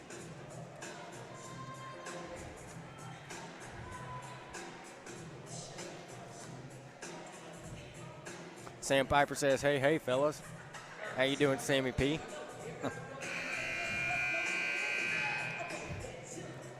Here we got some music going on in the background. Hope we don't get kicked off for this. If they kick us off with 1:10 left, that would suck. Yes, that would be bad. In a game like this. Should I mute it until the... No, we're starting back. What in the world is this? Houston ball now. Tanner Lee got it inbounded to Hall, who will bring it up as he has done all night long. He'll go left with Hayworth on him. Hill's right there to help him in this 2-3 zone. Hall Under a minute. Yep, gets it up to James. He's going to drive, shoot a floater, no good. Ball slapped away. Van Wagner pulls it down, gets it to Hayworth. Not a good look there. 45 seconds left. Hayworth gets it across to Daughtery. Houston's playing back on the defense, not coming up. And Van Buren's just moving the ball around the top of the key here. Evan Rick comes out. Hills now with the ball, unguarded, 30 seconds. Yeah, at some point you've got to think about fouling. There you go. And Evan Ricker will be fouled. That young man went to the line just a minute ago and made 2. So tomorrow night, we've got Bakersfield at 5:30 playing Kabul. That's the number 2 Bakersfield, number 7 Kabul. And then after that at 7, number 3 Fordland will play number 6 Couch. First one for Ricker is flat, no good. Really needed that one, needed both of these here, make it a 2-possession game. But if he hits this one, it'll be a 3-point lead.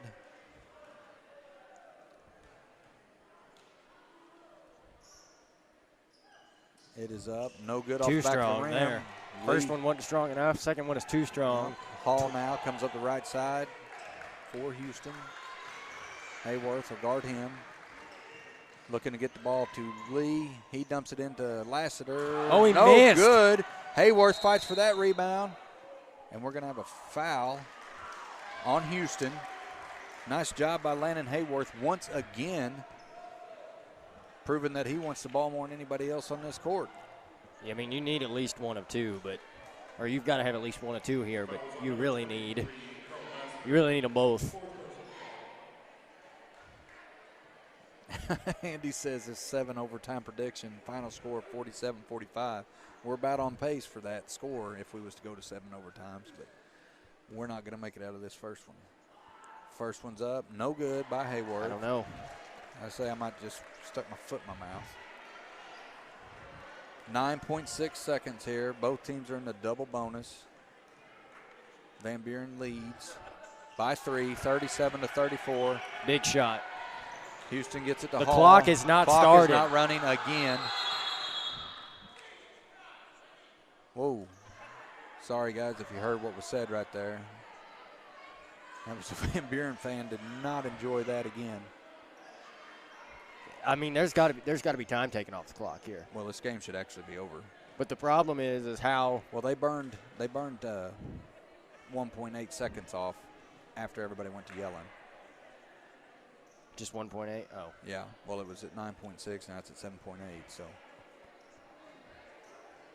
if anybody's just now joining in, just a minute ago, the time official didn't start the clock, and Houston got a really bad possession and got 20 seconds burned off the clock with it not running, or should have had 20 seconds off the clock with it, but they didn't have it running. And now, with Houston being down by 3 with 9.8 seconds on the clock, they once again didn't start it, and they've now adjusted it to 7.1, getting it down off of 2 seconds. So Houston now with the ball. Here we go, 3. 4, 3, 2. You got to get it. They're not going to. They got a shot up. No good. Van Buren will win. 37-34 in an overtime game. That didn't see a lot of points being scored, but it did see a lot of action and a lot of back and forth between the two. Guys, I think I will be here tomorrow night. I can't guarantee it. Originally, we're not scheduled to broadcast tomorrow night because Austin has prior obligations to Alton versus Thayer, which that's a game you'll want to watch. But I do think I will be able to be here tomorrow night. So just go ahead and give it a check and see. And if not, we will see you Thursday night.